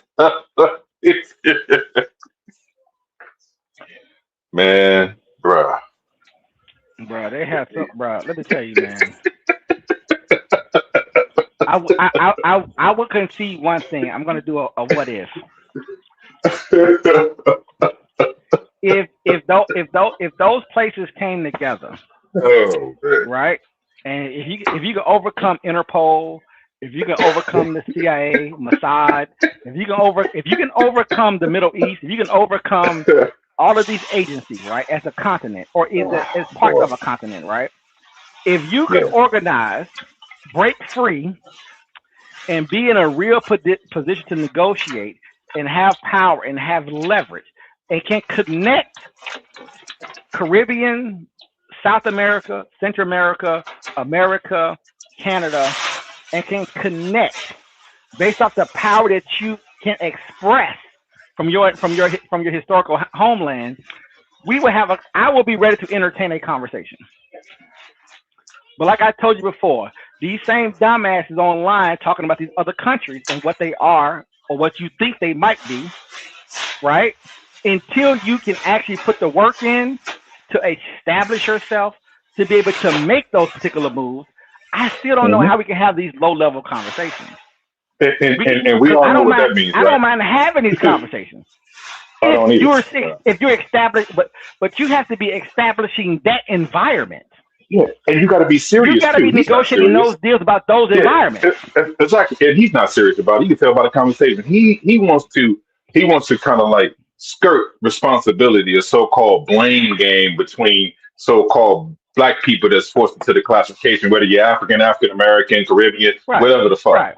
So you want to try to sparse it and say, well, no, these are the folks that's holding us down. We're the problem. It's going to get diabolical because he's going to go into that so-called, talented type of discussion, and it's these Negroes are at deals are holding us down. Come on, man, get out of here, bro. It's the same old. At the end of the day, if you're educated, then you got to get down to the fighting part. Why you missing the part? You're missing it. Israel wasn't dude. Those Jewish people couldn't defend themselves. If this is, and see, using them as an example, I hate that because you're not doing it in context. You're not doing it in context. No, it's ridiculous. Hitler was going to wipe them. Hitler was going to wipe them off the planet. Literally, he was going to wipe them off the planet, bro. Get rid of them. But I'm saying them first. He was going to take the Baltics and wipe them and erase them too. Right, exactly. If we want to talk for real, if we want to be realistic, the people that had to be saved, that was the decision to make them basically, and that's why I don't. You can't have a discussion with me about Israel, not unless you know World War II and what that meant during the League of Nations turning into the United Nations. It's simple. Like when they transferred monarchies and they crushed crushed kings. Kings, it's just the symbol. That doesn't mean shit. And culture. That's what I'm saying. And the culture. Yeah, exactly. You are lined up military uniformly. You're serving this night that you're gonna have to defend what you stand on at the end of the And day, guess what, DC? or You we're can love the taking queen. it. You can love the queen mom all you want. You can love the castle all you want in England. You can play the game and pretend about the king and all that good stuff. But how does it really work though? They have power. They Exactly. have influence, right? And they're trying to hold on to something that's older than them to try to maintain some identity. America, as me and you both know, is a unique place. It has to be defined that way. And we were created here. We wasn't brought here. Me and you was created here. We're Right. talking about 20 generations, bro. Like we are in a space where the conversation has to be more, I think, about power and global control and how the world is being managed more so than anything. The moment where he's from can obtain some sense of power, control, leverage on a global scale, I want to have a conversation at that moment. Because at that moment, we will find out. By the way, we will find out at that moment. It will happen, I think. We will find out at that moment if the power people, the leaders, will they be serious about connecting people based off of race or other things? Because the race dynamic, as me and you both know, is complicated. Very much It's so. complicated. So when someone that's not from here is talking about race and other Yeah. things, it's a red flag for me. Because the idea of race from a Western perspective is very Right. important. I'm gonna tell you why I say that. From a Western perspective, I can say the word Asian, right? I can even have people in America who we identify as Asian call themselves Asian, be it Korean or be them Korean, Japanese, Chinese, or Filipino, or whatever, right? Malaysian or whatever, right? Pick something, right? If we if we transition ourselves into where they're actually from, right? They might have been educated from a Western perspective. Yeah, we have been classified as Asian, but I'm this. Right. I Right. don't fuck with Koreans. They don't mean nothing to me, or Japanese. They're their own thing. But from a Western perspective and how I categorize, you understand what I'm saying? Like, man, we talked about this forever. I mean, it's something to talk about. But like, you have to have more of a system conversation than some of these trivial emotional conversations that you think is a reality, but it's really Right. not. It's really about how do you get access to power at the highest level, and then how do you leverage that power? How do you integrate into the global system of power? That's the real conversation. If you're not having that conversation, I honestly think it's a distraction. It makes me feel good, or it makes me feel bad, right? It makes me get upset. It makes me want to respond to some irrelevant person on the internet. But we're not talking about power, though. They're not talking about power. Matter of fact, they're not going to talk about power on this 3-hour program right now, by the way. And I haven't even heard the whole thing. And I know they're not going to do it because that's where the conversation actually lies. But people don't want to have that conversation because once you have that conversation, what do you realize? What do you realize, DC? Oh, you got to get to the doing part. You got to get to the doing. Yeah. And when you get to the doing, you're talking about what? We're talking about spies. We're talking about spies. talking about that's being being framed as terrorists. nasty work. We're talking about nasty work. We're talking about suicide bombers. We're talking about being labeled as a terrorist state. We're talking about what? I can give you the list of things that keep people in check on a global scale based off of how we define them. You think you're the only? You think it's unique to black people or this and that other? When we got the United States of, you just said it, United States of Emirates, and you got Iraq, all these other places, man, South and North Sudan that they've separated. Come on, man, like, bruh. But I mean, he's describing it, but I'm saying like this kind of nubalist kind of design or thought pattern that he had about, what took place and why we are the way we are. It just became a disingenuous conversation, man. And I'm real open to. I'm really open to listening to a conversation like this. No. No, I said I am. I'm open to it. It's honestly irrelevant. When Yeah. Hillary Clinton and Obama said we're going to bomb Syria, we're going to bomb Libya, we're going Right. to kill the leader of Libya, and we're going to plunge you into a civil war for 100 years. That's Right. what we got to be talking about. If you don't understand what the CIA, FBI, the whole alphabet soup, internationally, domestic, all the interconnections from what we're doing in Venezuela right now, as far as Russia and China in Venezuela, America in Venezuela, like all the proxy wars, there's things that are going on in the world that unfortunately we're not talking about. We're talking about this bullshit. This is bullshit talk. You don't have a culture. What are we talking about right now? You got the largest land mass in the world. You have the most resources collectively in the world. You cannot organize because of Europe, because of the Arab countries in the Middle East, because of Russia, because of China, because of America. You cannot organize your so-called 54 nations and your 10,000 tribes and your 100,000 languages. You cannot organize that. You know why, DC? Because what does it take to organize large populations? What does it take to organize it? This motherfucker, DC. The man is from Benin. They got 400 languages there. Yeah, that's what How do you organize and manage a group of people? Homogenization, control, death, murder, setup, structure, destroying culture to create a new culture. Force.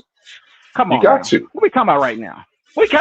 Europe, Western Europe probably had 1,000 cultures, 1,000 different languages, 1,000 different groups of people, and a handful of groups got together and did what? You're going to bring an end to all your cultures.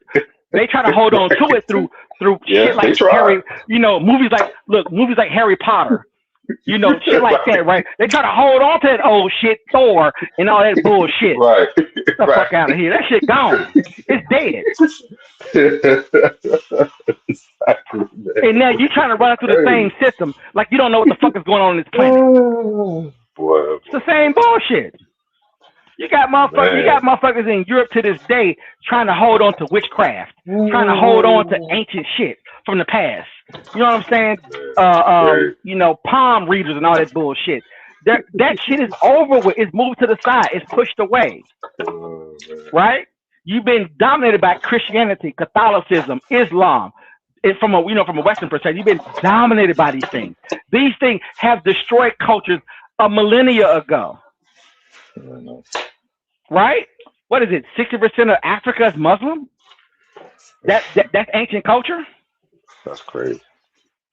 That's crazy, by the way. Islam is ancient culture in Central Africa? In West Africa? Where that's at? How that work?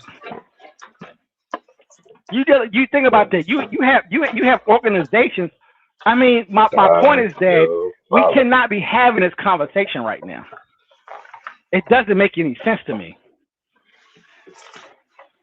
Oh, we can be having it, but we just having it in the wrong context. This is just the wrong way. We should be working together, talking about how do we bring together, bring together Brazilians, Africans, other people who and get an understanding. And like you said, however you want to present it. Because like you said, when you come to the Americas, you ain't dealing with Africans. You dealing with mixed people who are native, European, African, Asian, Indian. I mean, all type of mixed people here. I think that's what's so confusing, because it's almost like you're trying to come to an understanding that's already organically understood by somebody that's from the projects. They know that they're Black by the code that they grew up in. They have an understanding of whether they're from Philadelphia, Nashville, man, I don't care where they're from. They have an understanding of what Black culture is because they've been around it their whole life. Doesn't have to. That's why when you ask people, well, what is Black culture? That's the same thing when you can ask, what is white culture? Don't sit up here and say some shit like that's American culture. That's bullshit. because that's what he's trying to impart. Like this is all so-called, baked into so-called white Americanism culture. No, the controls, yes, the controls that are in place, but the influences and the way the manipulation and things of that nature, the way this country has been built, no, that's all that's been here beforehand. All of it matters. All of it does. So that's where he's missing it. That's where I think the biggest miss was in this conversation.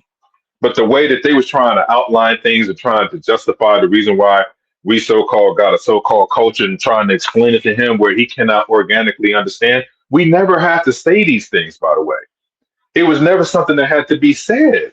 It was just, you was around your family, that's what it was. You saw your family, whether they were from that same area, you traveled to where they were from, you had an understanding of what they went through, and you understood because it had a thorough line about treatment and you understood how things were. Period. Even things that they never told you about. You saw how the shadow side of it, how it affected the family. The atrocities that they never spoke about. We saw it in the echoes and the drinking, your uncle being a drunk. So-called cousin that can never get right, never got a job. Part of your family that's educated, another part of the family that's not so educated. It's all there.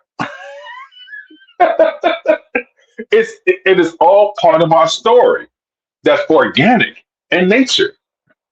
It's just disrespectful, bro. That's my biggest thing. It's a disrespect. We're not going back to tribes, bro. We're not going back to tribes. That's that. We're not going back and live with the lions and the gazelles on the savannah, bro. So I don't know what the fuck he talking about. You know what I mean? Like we way past that, bro. Yeah, that's done. That's a done deal. It's I hate they have to keep sort of like like you said, bring it. It's constantly. Yeah, because it's adversarial. It sounds adversarial, but they have made it. Not they. Some of them that's getting this platform to speak on certain things have made it a situation where you have to go hard on them. Black Americans are lost. What the fuck are you talking about? No, he tries to cover it. Exactly where we are. Listen, he tries to cover it by saying, well, yeah, we're all lost, like Africans are too. So he tries to cover it, but that's not really what he meant. That's not what he means. Yeah, that's not what he means. No, he tries to cover it, but it's not. That's not. It's false. It's a false covering. We know what you're talking about, bro. DC. One thing I know is that you can, of course, I can radicalize people based off of history. You look at the Jews, you look at the Palestinians. Matter of fact, look at the Koreans for that matter. You can really victimize a lot of people around the world based off their current situation. And you can dig into the past. You can dig into the past to kind of get people upset or activated. You got to be very careful about that. Right. I think. You got to be very careful about that because of how the world works, how things move, and how things change. You got to be very careful because it will radicalize you, honestly. Mm-hmm. And you can make a lot of money from it. There's a lot of benefits that can come from it. I think it's the wrong approach to things. I think you got to be very careful. You got to be much more savvy, and be very careful. Well, we didn't survive by being reckless either. We didn't survive by being reckless. Come on now. Exactly. Now this is the thing. Now I'm going to caveat this. If the place that we call Africa, right?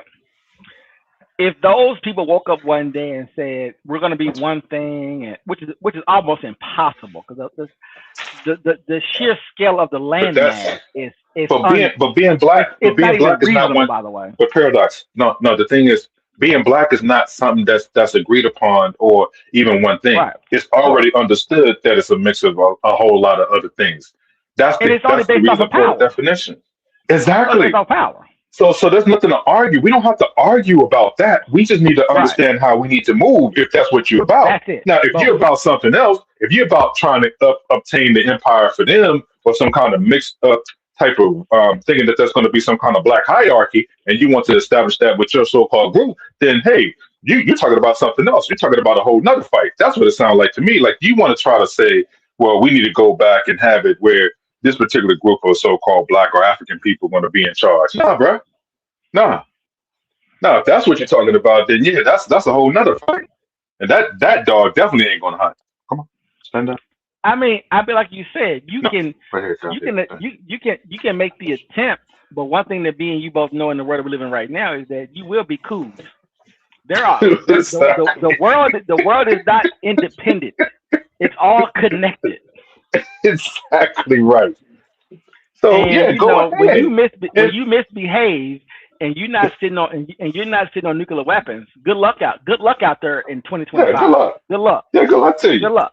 Good So we're luck not to talking you. about nuclear warfare. We're not talking about global strategic positioning, resources, access, organizations, people connecting, creating their own. I mean, like, it's so many things that needs to be discussed if you want to have that discussion.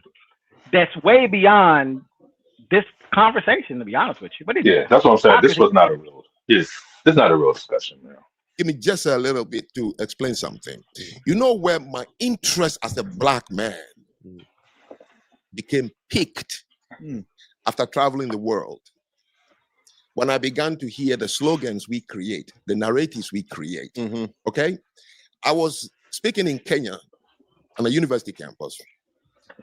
One young man got up and told me how I missed the point about why Kenya is the way it is, and blamed the white man who came to take their culture and stop them from speaking their local languages and gave us Christianity. Oh, he went down the laundry list of things that happened to them, and it's still happening. So I said, wow, you are a brilliant man. I've never met anyone who have made this list, but I have only one question. Why did it work? And that is what we refuse to ask ourselves. So we always say that they did this to us, they did this to us. But we never ask ourselves, why did it work? Pause it right here. Pause it right here. This is the part where I started to kind of like be, man, come on. Man, I paused before you said it, because when he said what he just said, I'm like, yeah. Are we playing games at this point? This is amateur hour, bro. It's amateur hour. I ain't gonna hold you, bro. It's amateur hour. I'm serious. And I'm gonna tell you why. But I'm gonna tell you why I think this exists. Okay. Because you have a lot of Black Americans on the internet. I don't know who they work for or who they're connected to, but they have a habit of trying to push that Western power isn't what it's been for 1,000 years. It's a weird thing, bro. It's weird, bro. I think it does allow this type of conversation to have space. Is because people really aren't recognizing the sheer scale of this power dynamic. They're not recognizing it. You know, we've had clowns on this program alone who make these outlandish, retarded, ass backwards, ignorant, goofified, stupefied, retarded on every level statements. We just got bullshit. You know these people try to knock us down. You know these people try to get us out the place. I'm just making a point. Like, I mean, like, we can't. Me. At the end of the day, if you're studying if you're studying right now geopolitics on the global level today, real time, if you're tracking what's going on in the world and you do not understand what this is, that is, you either are an agent or you're retarded or whatever the fuck you are, a useful idiot. But you're playing with me at the end of the day. You're playing with me, bro. This is big boy shit that goes on the planet. All this other irrelevant, nonsensical bullshit about how everybody feel and how they've been treated, or I have to do this. That shit don't fucking matter at the end of the day. The ego got to go. Yeah, the ego got to go on this one too, man. That ego, I don't care what you call yourself. Igbo, Zulu, African, Black. It doesn't fucking matter. It don't matter at the end of the day. There's some big shit going on right now. It's been going on, actually, not right now. Been going on since the world have been able to connect itself. And if you're not trying to understand what's required, let me tell you why I say that. When you are in this environment, not me and you as individuals, and not him as an individual, but leaders, people who run countries, who run nation states, who run groups, who run environments, right? Those are the people that are going to have to make decisions to either reject and push back on certain things. That does require bloodshed. It requires It bloodshed. does require That's it. sacrifice. It does require you being infiltrated, right? You having to deal with, like, there's so many dynamics to having to deal with power.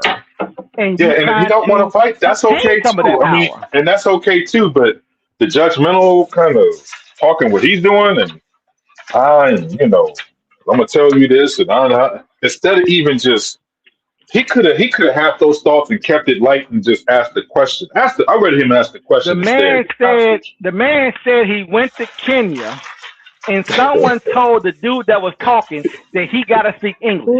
Why the fuck are you on a podcast with a bunch of Negroes in America right now? What are we doing right now, bro? That's what I'm saying, man. Listen, I just thought it was interesting because, like I said, some of the stuff that he said, okay, yeah, you have a little bit of an understanding, but where's all this remixing? What's you doing? What's the remix coming from? What's going on with you? You know, but it's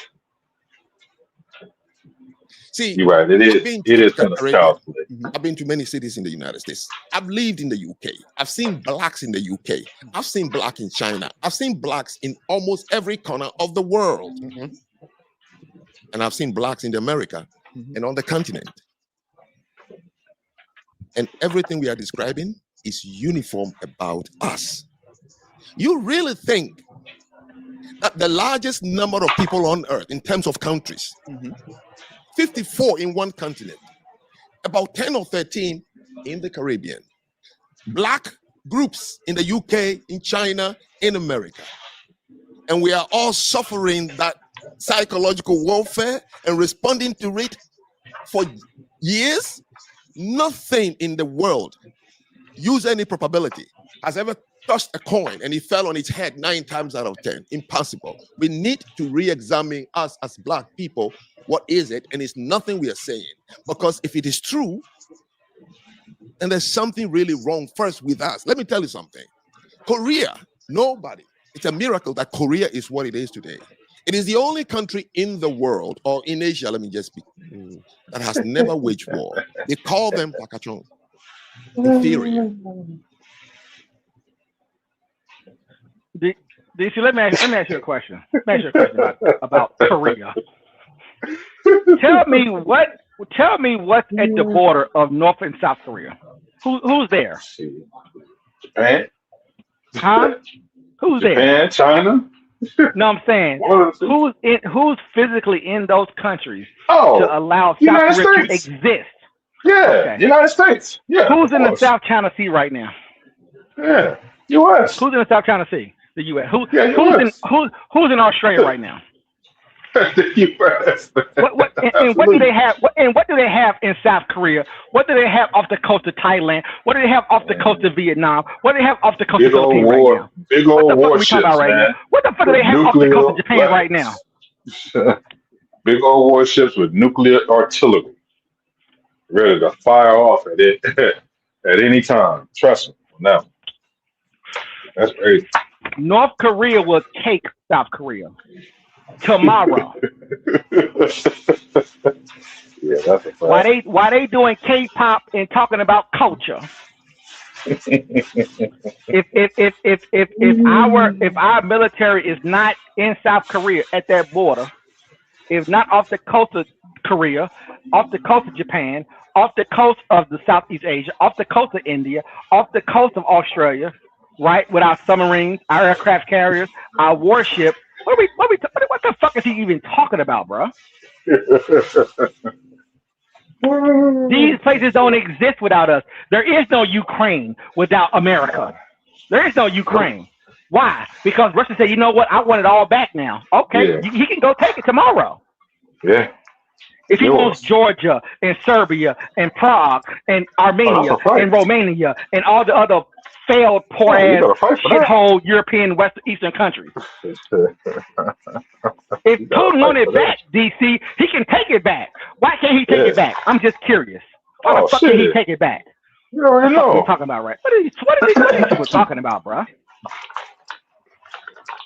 By the Japanese, but Mongolians, Chinese. They were bullied and they were invaded, colonized, tortured for hundreds of years. Why didn't it work on them? The Jews went into slavery, the globe, 4,000 years in the diaspora. In Egypt, in Baghdad, which was formerly Babylon. When they were in Europe, what was the name? The Aryan race through the Nazi organization said they were. Jews are inferior. It's what they said over and again to German kids. When they arrived in America, Sammy Davis had a joke. He said he was getting on the bus in Montgomery. The driver told him to get to the back of the bus. He said, no, you don't understand. I'm a Jew. He's fishing from London, imported to their country, the railway lines, all the beautiful things. Why didn't you live here? It's not because you don't know where to go. It's because you didn't hate the white man and you were not afraid of him. I think you're eliminating the fact that we built blood, sweat, tears, deaths, so much. We Other people who've been held down also by the same condition for long. Why are they not? Here is my problem. I have a lot of mentees, African American students whom I used to take to Africa. I had a program every year. I take a bunch of them to build schools in Benin. A lot of that money out of his own pocket, by the Tribes, 7 major ones. Chaka the Zulu is from the Zulu land, and then the Kosas, and then Vendas and Limpopos. Okay, makes one huge region, 51 million black people, 6-pack and big chest. They'll kill you with their bare hands. 2.8 million white people arrived and built that country to the standard of a European country. 2.8 million South African white. Then the people started bickering. They said apartheid was the reason the black man was poor in South Africa.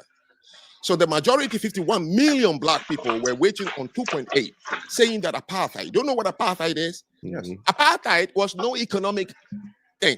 Apartheid simply is what is happening or happened in America, like in Westport. Look, don't have children with our girls. We want to keep a pure race. Apartheid is what is happening in India.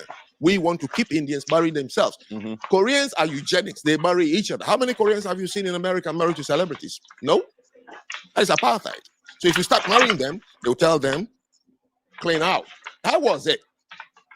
Now, if blacks believe that they can build South Africa, you know what? Mandela wouldn't waste his time in prison and all these things. He would have simply said, you know what? Let's have a BSA, Black South Africa Republic.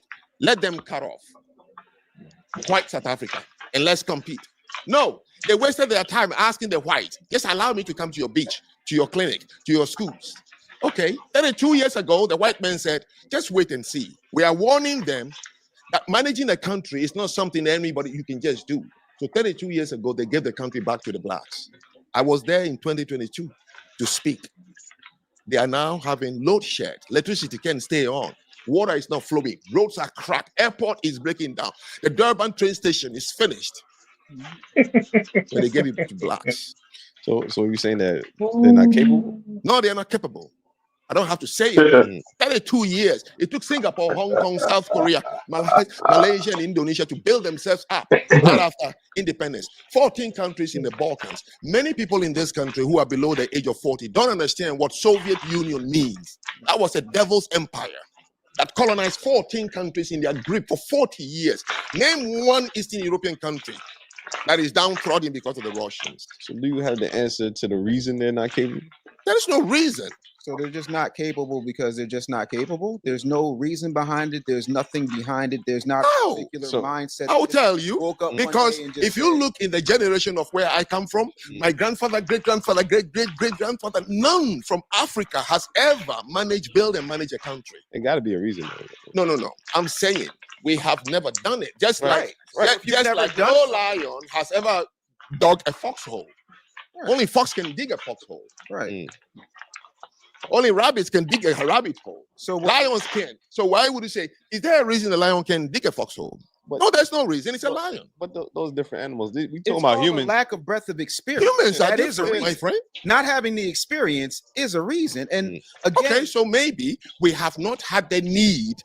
You see, we make too big a deal about industrialization, as if industrialization is for people who are smart. No, industrialization is for people who were threatened by nature. And the continent of Africa, which is the home place of black people, is the most comfortable place that has never had any threat. Tsunamis, earthquakes, tectonic plate shakes, winters 10 feet high, springs. You wake up every day, the trees are green, the tomato is 365 days, it's right behind your house, the river is there, and you just lie out there, eat something, and just chill. So your brain for millions of years is not inventive because there's no need. There's no need. So we build little communities. Africans are communal. The black man by nature is not an individualistic actor. No. The black man relies. That's why you can't finish a sentence with the black man without him saying, oh, my niece, my cousin. You can talk to a Japanese, a Korean, and a white man for 3 hours, and he's my wife and children. That's all you're going to hear because they come from that kind of thing. All right. So where we come from, where we evolved, gave us something. And that something is what we are. So what the white person did in South Africa is not because he's smart, it's because just over years, millions of years, they've been in threat from nature. So always their brain is inventive. Oh, how can we protect ourselves? We didn't need a reason to let the water be in some, because it's not going to freeze. And we have to come back to that. But we keep preaching that somebody, this wiggly white small race, have held down black men, Shaquille O'Neal size of people. And then our children are hearing Can it. you pause it real And you quick? forget to see why Can you our pause children it? hate each other because you said we are nothing. So it's easy for the black man to kill the other person. And I'm just saying we need to. Paradox. So this is the disingenuous part because this is what I don't understand. Like he's going in and out of a conversation where he's trying to describe so-called I guess what he would label as primitive thinking Africans, whatever, all over the diaspora that allowed white men to come in and just take over and just do anything. And just, we had the ability or not the resilience to physically fight back, which is that's not accurate. That's not what happened in any place. So I think that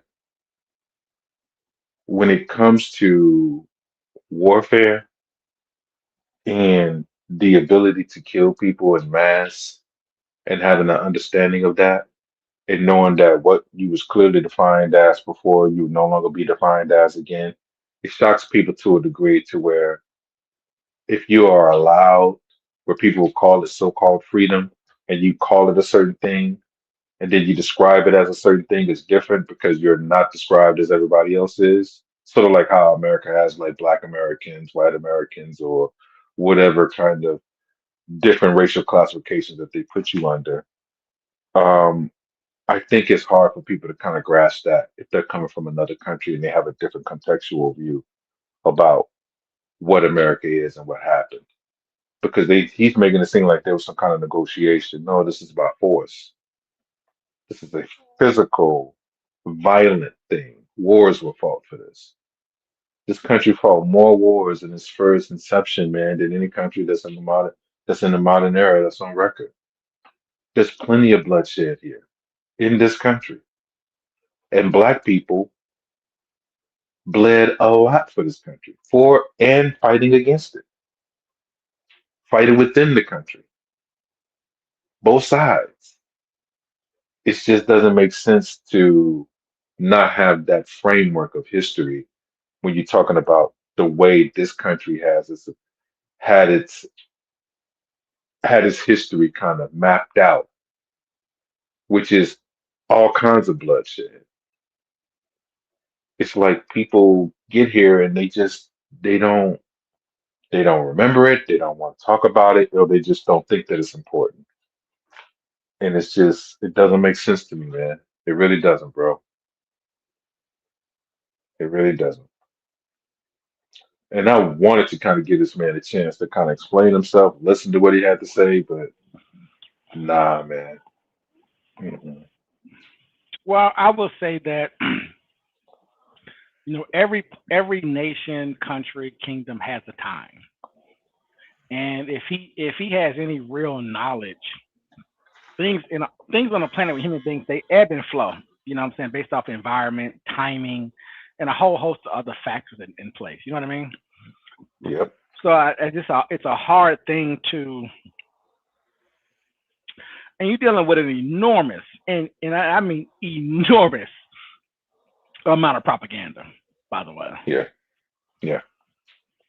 And also groups of people taking credit for things that's not their credit, that they're Mm. organizing together to try to say there's certain things.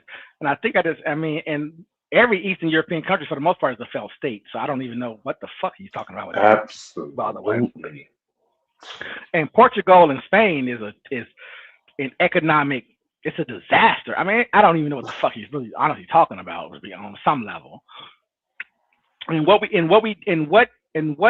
the West did for Asia, it's a reason why.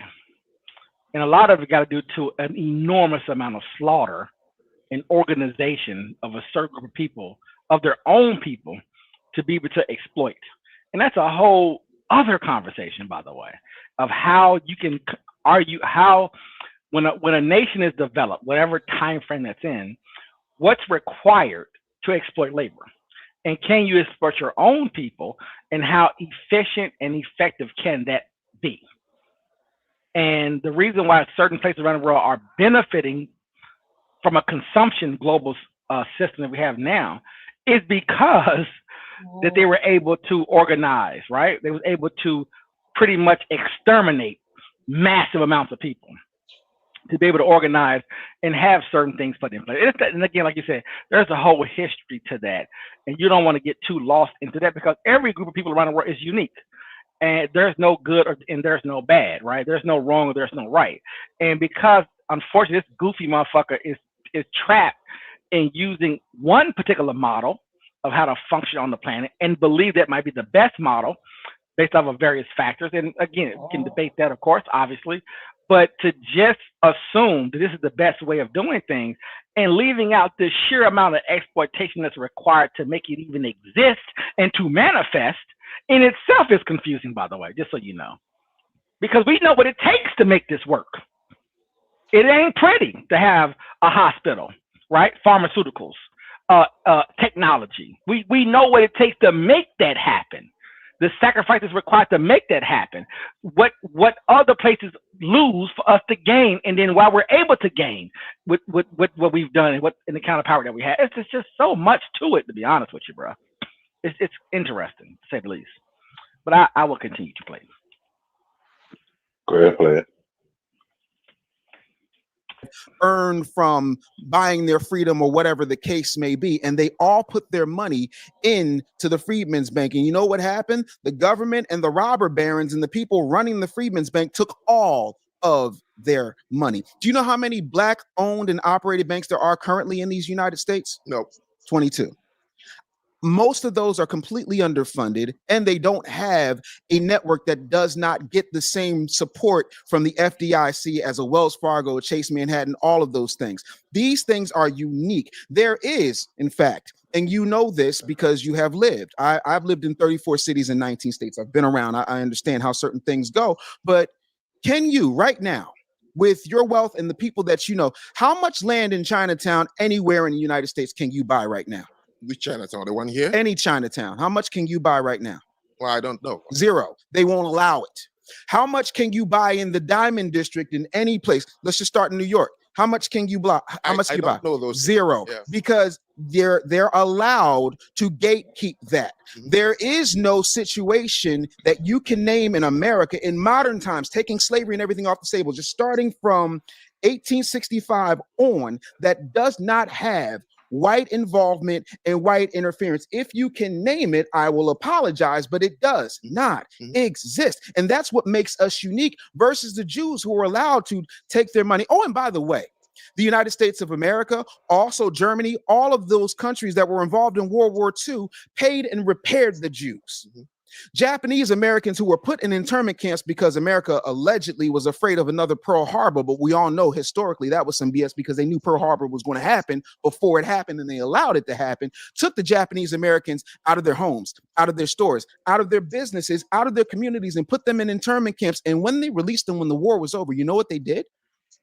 They repaired them financially. They gave them grants, land grants. So it's easy to talk about, well, look at what the Jews did, this, that, and the third, because the other part of that is you can freely, without fear of recompense, without fear of cancellation, without fear of any type of retaliation, talk extremely critically of foundational Black Americans. I dare you to go do that to Edelstein and the folks over at the National Defamation League and see how quickly Franck Zanu gets canceled. See how quickly your bank accounts get frozen. See how quickly you become public enemy number one. But they will back you and make sure your algorithm goes viral to the point where people wrongly are threatening your life. It's not an apples to apples comparison. We're comparing apples to ancestry and the freedom to make it happen. That's not an excuse. And by the way, I'm not saying a white man is holding me down. I have plenty of businesses. Google is a snitch. It'll tell you all of my business.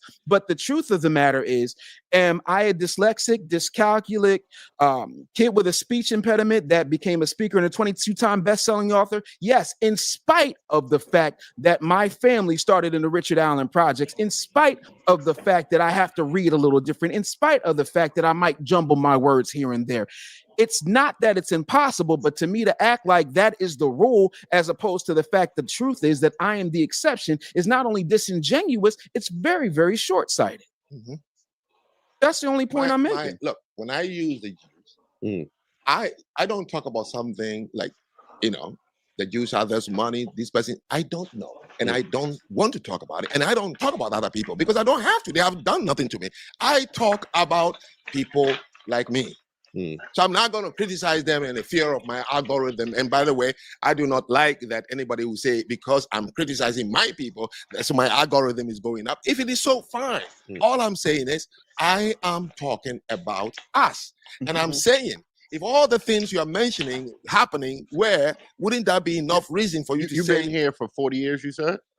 34. Okay, before then, what was your understanding of foundational Black Americans at that point? Have you heard about us even when you were wherever you were from?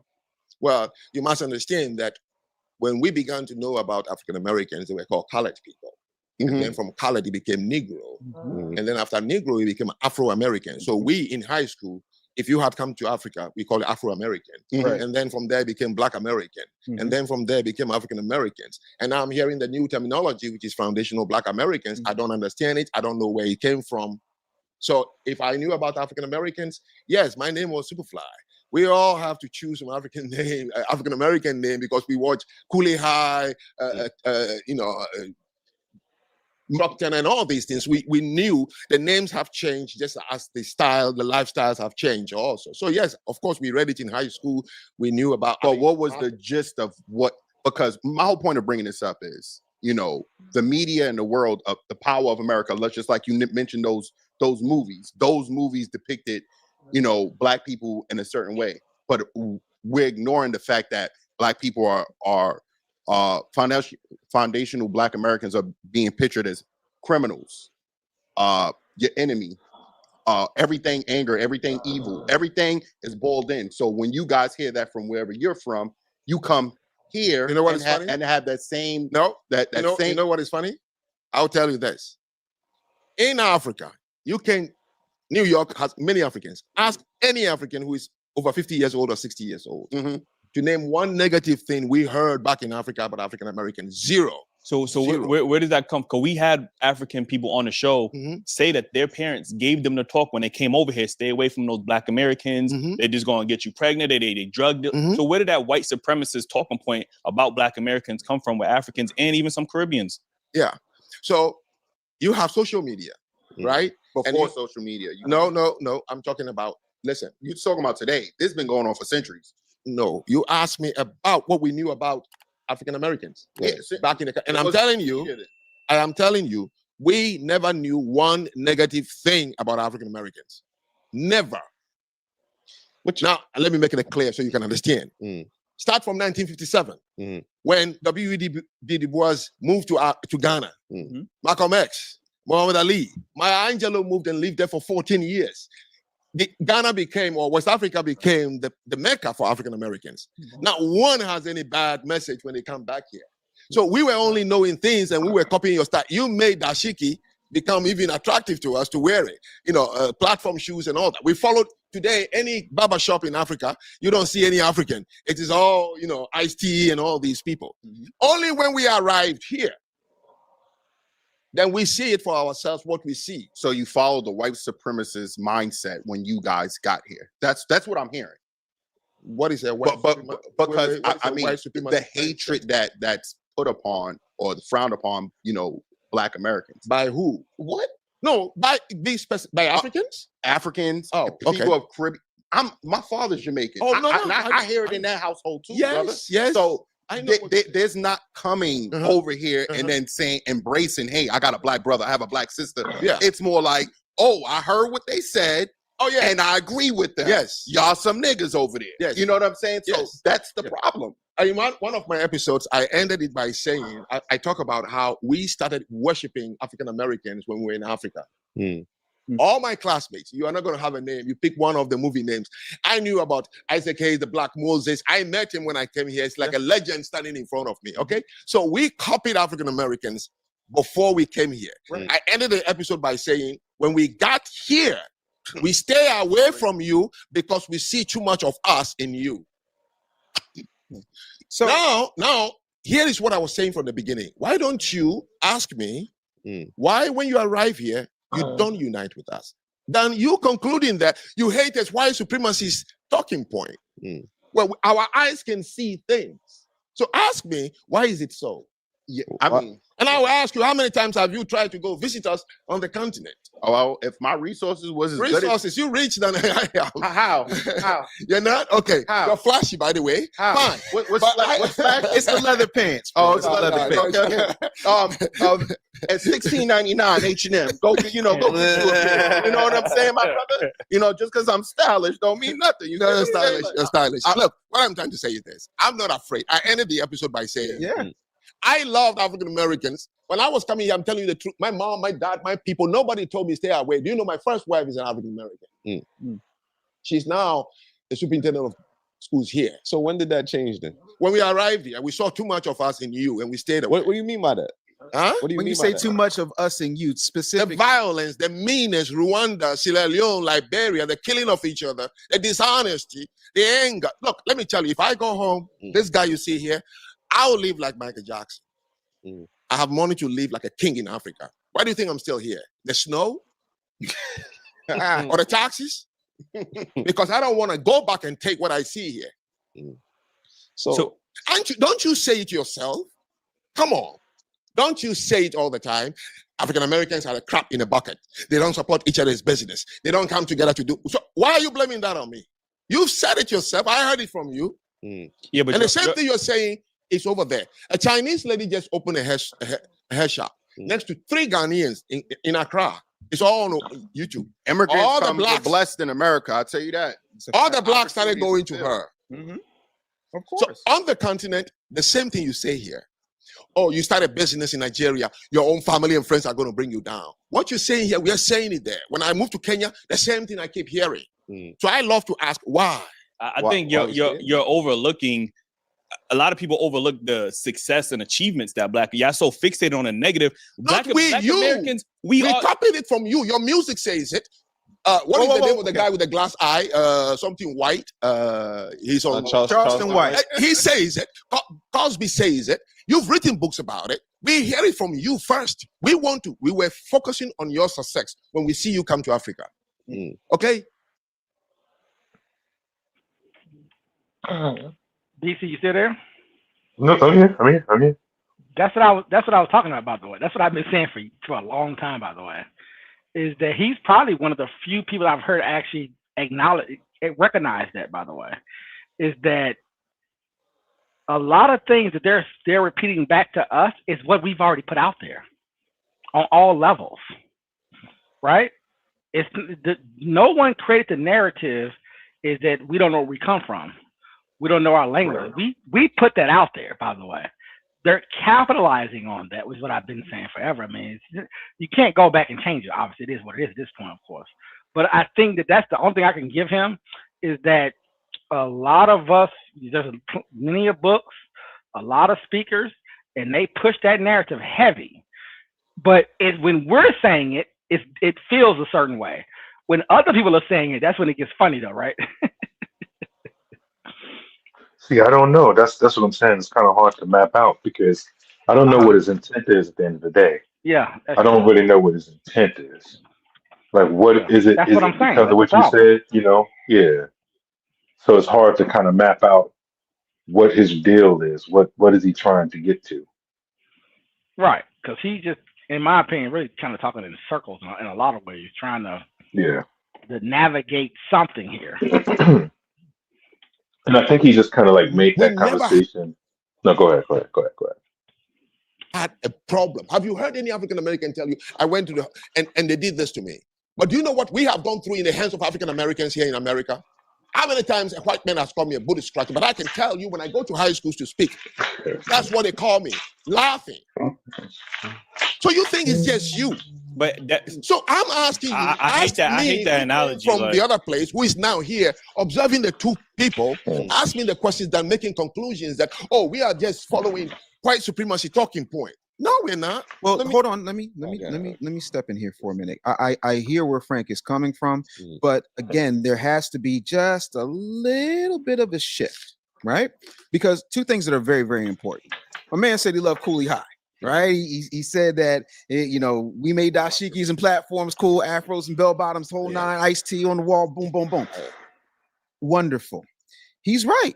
Cosby did say it. Pull up your pants, all that good stuff. He's absolutely right. Our music says it. He's absolutely right. Our television says it. Am I in the right ballpark? Cool. How much of that did we produce? Of what? All of those things, all the media that you're speaking of. Who media? No, I live in Bridgeport. No. It's a first-hand experience for me. No. I don't want to move the goalposts. I want to talk about exactly what you said when it comes to the music, the books, the TV shows, the movies. Those things are media. Okay, sure. How many of that? How much of that did we produce and distribute? Oh, I don't know who wrote the lyrics for Tupac or who wrote the lyrics for B.I.G. No. The producer is saying, bring your product, and I will just produce it. You went with Smoke Niggas Like a Cigarette. He produced it. You blaming the medium. No. David, let's get real. Oh, I am getting real. Here's what I know. So I come to you and I bring my lyric. Right. Clive Davis produced, what is her name? Whitney right? Houston. Okay. Either she sang people's songs. You could say, no, this song, I don't want to sing it because I want to protect the dignity of my people. Oh, but you write your lyrics, you take it to the guy, he said, great, your people love this. He said, yes, I produce you. I would do the same. Truth. But here's a fun fact you don't know about me, Frank. When I was a kid, I used to sing backgrounds for Teddy Pendergrass and people like that. I grew up in the music industry. Teddy, wow. Yeah. Gerald Levert. Wow. I'm the youngest person to re-record the Twist with Chubby Checker. Like, I've been around the music business for a very formidable part of my life. I also was a radio programmer. I also ran CBS in Austin. I also put Ricky Smiley in the syndication. I worked with Wendy Williams, DJ Clue, so on and so forth. I can tell you from firsthand experience, and I defy anybody who watches this to tell me I'm lying, that we do not get to pick what records make. See, when somebody makes a record, you might not know this because you're not in the industry. When somebody makes a record, they can make a bunch of songs. Marvin Gaye and Barry Gordy, because Barry Gordy was answering to palm-colored people at this particular point in history, had an issue because Marvin Gaye wanted to sing what's going on and start reaching his people a different way. And what Barry Gordy wanted was, I wasn't bitter, nothing. He wanted the fun stuff. He didn't want anything, too controversial because he didn't think it was going to sell. When you make an album, it's usually anywhere from 30 to 100 songs. Out of that 30 to 100 songs, they pick 12. And when you look at it, the people who are making it's funny you said Clive Davis, because Clive Davis is also responsible for B.I.G.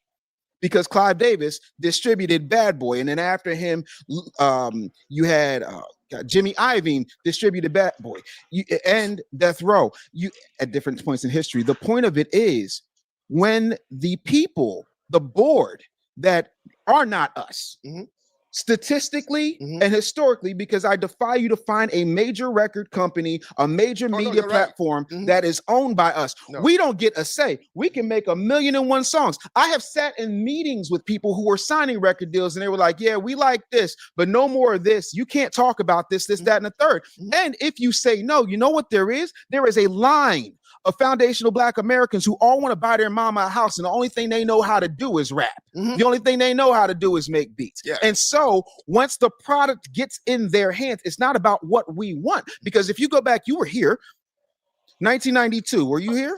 Right? No, you weren't here. Yes. 92. Do you know what the #1 record on the radio in 1992 was? Oh, geez. It was. I'll save you the trouble. It's Public Enemy, Fight the Power.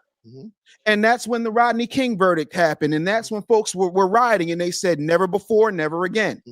And they made a distinct, and when I say they, I'm talking about the major media companies said, we're not going to allow this to happen ever again. So they decide what goes out. They own the radio stations. They own the billboards. They own the distribution channels. They have global distribution that has absolutely nothing to do with I bring my lyrics, because there have been plenty of people who bought lyrics. Right. Last point, and I'll land my plane. You're familiar with Tyler Perry, are you not? Okay. Do you know what his lowest grossing movie was? It's a movie that shows a responsible foundational Black American man who had 2 daughters. Like, I got my 2 daughters and I take care of my 2 daughters. But that is not what sells. How many times have you turned on the news and heard a foundational Black American businessman went home to his wife and 2 daughters today and absolutely nothing bad happened? But you'll hear about all the grapes, and take the G off, you know what I'm saying? You'll hear about all the unalivings. You will hear about all the stabbings. You'll hear about all the drug raids. You'll hear about absolutely everything, because we are the only people who do not own and control our narrative. We get to perform. We do not get to collect. We get to put it out. They get to produce it and decide the message that goes out into the world. Yeah, business works like that, of course. I remember long back that we were dancing to Nat King Cole, we were dancing to Ella Fitzgerald, we were dancing to Satchmo, we were dancing to Herbie Hancock and all these Black people. You understand? And there was no violence. See, that's what I'm saying. Like, all of that was said, there was no understanding of that context, because if you're not, I don't like to try to qualify Blackness in reverse, as far as like trying to explain to him, you know, people that rap trying to buy their mom a house and stuff like that, that he deems to be not even a qualifier, or not something that he thinks that qualifies as part of culture. It doesn't make sense to try to explain some of the stuff to him when he doesn't have any contextual ability to be open to understanding it, even though he's falling into into said culture. He doesn't see it, but he is becoming it. It's just another discussion that goes into place where these Blacks over here are holding the other ones down, and these are the ones here that are trying to get things fixed and get things done. And there's this confluence of ideas that never come to the forefront. It's just like when he was talking about, well, hey, what guy did he does this kind of hodgepodge of comparing Jewish slavery and stuff like that. Like, what Jewish slavery? Like, what are you talking about? Because see, that's what I'm saying. Like, he's saying things like they should automatically be understood without actually giving more context to what he's actually talking about. Those so-called Jews that he's talking about, those people would now be what we consider to be Palestinians, right? Now, nobody's going to call them Jews. If you're talking about going back 4,000 years or to the land of the so-called, if we're going to speak in biblical terms, Palestinians and Moses and all this type of Ramses, You're not talking about the Jews that live in Israel today. What are you talking about, bro? No, that became a thing in 1947. But that's what I'm saying. Bunch of fucking Europeans You're having a discussion and you're talking in this kind of loop. And that's why I don't like when people do that, and they do it to people that's not gonna test their jaw on that. Because I would be like, well, you talk about 4,000 years ago, well, what do those people look like, and where do they stay now, and what are they called? Because I guarantee you, the Jews that you're talking about, those people that you want to claim to say Jewish people or whatever that is, those people do not look like the people that now inhabit, the place that they call Israel. Don't even have the same history. Those are not the same people. So no, we're watching. We're watching. We're literally living through and watching on live. What colonization looks like. We're watching it play out. That's the funny part when it comes to Israel. You're watching what colonization. You're feeling it, watching it, and seeing it. Very comfortably as well. It's not deeper than that, honestly. All that history stuff, the Bible stuff, all that. This is what colonization looks like. Fuck all the other bullshit that they're trying to distract you with. This is European colonization, and it's not only that, this is what it looks like. You're living it real time. You're getting to see people, what it looked like in the Americas you talked about now. You talked about it earlier. Who are these people backed by? Right, of course. Who are they backed more by? important than anything. Yeah. And they haven't had that nuclear weapons, nuclear arsenal, fighting. They haven't had that conversation yet, by the way. Israel only exists because they have a nuclear arsenal that no one talks about, by the way. But like you said, that's a whole other rabbit hole that is really probably more important even in this conversation, honestly. Even talking about the atrocities that are actually happening. What it looks like when people fight is what Palestinians and that's what Gaza is. That's what it looks like, sir. That's what when Spain went to South Asia, when Portugal, Spain, America, and France came to this place. This is the process. Yeah, that's what the resistance looks like. Yeah. And that's how you frame it worldwide, even back then. So having slaves, having indentured servants, having whatever you're doing, justifying why you're doing it, tying it to Christianity, blah blah. I mean, on and on. That's what I'm saying is that's a better conversation to have, which is trying to understand the system, however you want to label it, and however you want to feel about that. The system itself is what you should be trying to deconstruct, not this low-level, trivial, cultural bullshit that really don't, honestly, on some level, really don't mean much outside of being aware of how culture develops within a system like this. You can discuss that, of course, obviously, right? But there is a much bigger thing at play. And unfortunately, the level of sacrifice, the level of organization, the thing that you have to do today in 2025, going into 2026 to compete, to have power, to have leverage.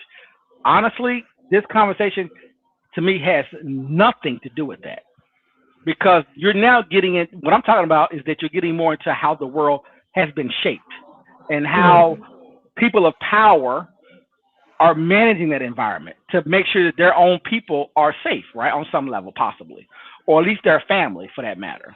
And how do you organize that? And again, who's good at it and who's bad at it? Who's willing to sacrifice? I mean, you take China, for example. China sacrifices 400 million people. A lot of million, to work, a lot of people. To work themselves to death. To work through this. Yeah. To work through this. 200 hours a week to die. Which cost them to have a passive, which we talked about, a nuclear power plant. Which cost them to have a passive population too. Bruh, it cost them to have a passive population at that too. That's all other conversation. Population. Right. Yeah. But my point is that we're so past talking about tribal shit. We're so past talking about what happened 500 years ago. We're past that shit, bro.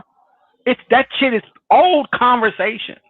And he's a living embodiment of it too. He's a living embodiment of it. That's what's so crazy about it. The moment the moment, I would argue, the moment technology, really with the gun, but the moment technology came into play at this level, talking about made what it too used to hard. what used to The whole be talk.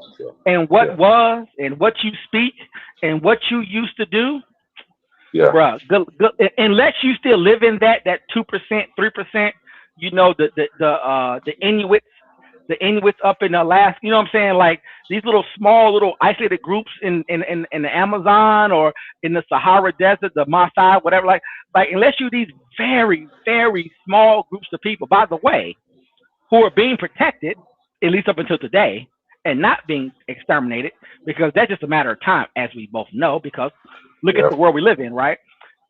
We can enjoy those things, try to protect those things as far as it can be protected, but as far as like re-establishing it, it's honestly retarded at this point. It's insane. I think it's insane. It feels good though. Don't get it twisted. It does feel good. I get that part of it. I get the emotion of it, but that's just not what this is. No. The moment, you know, hypersonic conversations, you know, quantum, these words like quantum, microprocessors, you know what I'm saying? Global positioning. The moment this language came into play, turning the clock back, trying to be these other things, trying to really, on some level, even upset people because they have been acculturated, to try to turn something back. I mean, it is what it is, but like you kind of have to balance it, right? Like it's not that you ignore it. I would never say that, right? Like, but you have to balance it out and understand what's required for today. What's required today is a level of sacrifice and blood.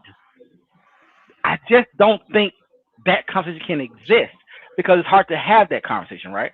Because now you're gonna move into more of the real world. There's a reason why you have Osama's, Al Qaeda, Boko Haram, and on being funded by the CIA, being funded by Interpol. That's the reason why, as NATO moves into to try to really destroy Russia or trying to destroy, there's things that are moving around. I mean, I just don't. Like I told you before, bro. We ain't even. They not talking about. I mean, really and honestly, yeah. Maybe this was a great conversation 300 or 400 years ago. Sure, you know, I guess. But it's just not. It's just like I told you before, right? It would take to me a natural disaster, meteor hit. You know, like it has to be something catastrophic to destroy electricity, destroy technology, destroy advancement, to turn us back into something. To at some point say, hey, let's do this ancient thing because you know that is fantasy, bro. It's nonsensical to me.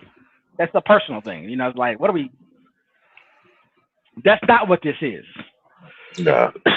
even cultures, including America, that struggle with dealing with advancement, technology, and trying to still be what we would call a human, right? Still trying to connect the human to the earth and to the planet, and what that means, and how there was value historically in being one with the earth. But bro, we are far gone from that, bro. It all sounds good. White hippies, other people around the world, you can push all that bullshit agenda, but when you're talking about level 1, level 2, level 3, level 4 human beings, living on a different planet, harnessing the power of the sun, advancing on an astronomical level into the future of the universe. It's just to me, things are moving somewhere else. No matter how you want to slice it, I just leave it there on that. But like the world itself is human beings to me, regardless of how it's divided, how it's structured, how it's set up. Ultimately, I believe, hopefully in the future, it's trying to get to this other place. That to me is more of a relevant conversation in a lot of ways, honestly, than chasing the past. Because you got conquered, you don't speak this no more. You here now. You speak this language now. You're a Christian now. Right. I don't know, bro. It's almost like not accepting what happened. It's not. It's like it's like not accepting the truth.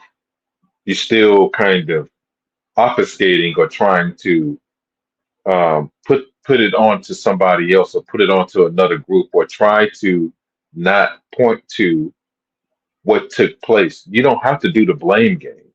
And it's just it's incredible, man. Like he went into full anti-blackness mode. It was a weird kind of that's what I'm saying. It was a weird kind of talking, the circular talking that he did, and I'm just like, he seemed to be a genuine person, really trying to explain it. And I understand what he means by saying that the culture was severed at that particular point. But we talked about it at that particular thing when blackness began. That is the culture. That is what we actually became. So when that first, Dutchman that was on that ship had sex with whoever the woman was that had those particular, that got kidnapped or got captured, you know, in West, Central, and South Africa, and they got basically brought over on those ships, and they were different tribes, like he said, that spoke different languages, different dialects, and stuff like that. They didn't have an actual design or desire to call themselves anything but what they were. But when that person, like you said, we were created out of that. When that person started to have a child, that is the very definition of what blackness actually became.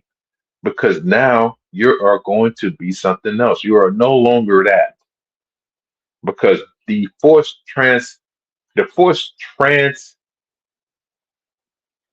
transportation of moving someone physically from their environment that they know and love, and that they have been able to experience the way that they have been able to do things and live and things of that nature. Once you move them up out of that place, after a certain amount of time, and he explained it, you become something else. And then so on and so on. And then if we're talking, what, 60 generations now of people that have been here since that time period, been here longer than most white people. We have the last names of the slave master because we are connected to that group of people that first colonized this landmass. They're literally family members. Those are your ancestors.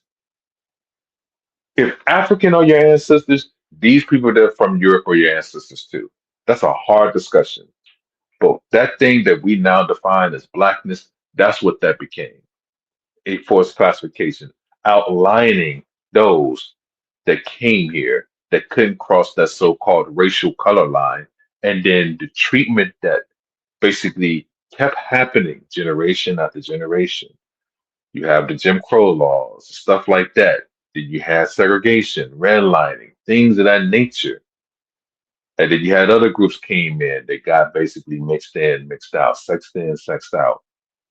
People that experiencing um, colonization, slavery in the Caribbean, same things, but a different hitting point depending on when you came to this country and how many people that you was open to communicate with once you understood what it meant to be black.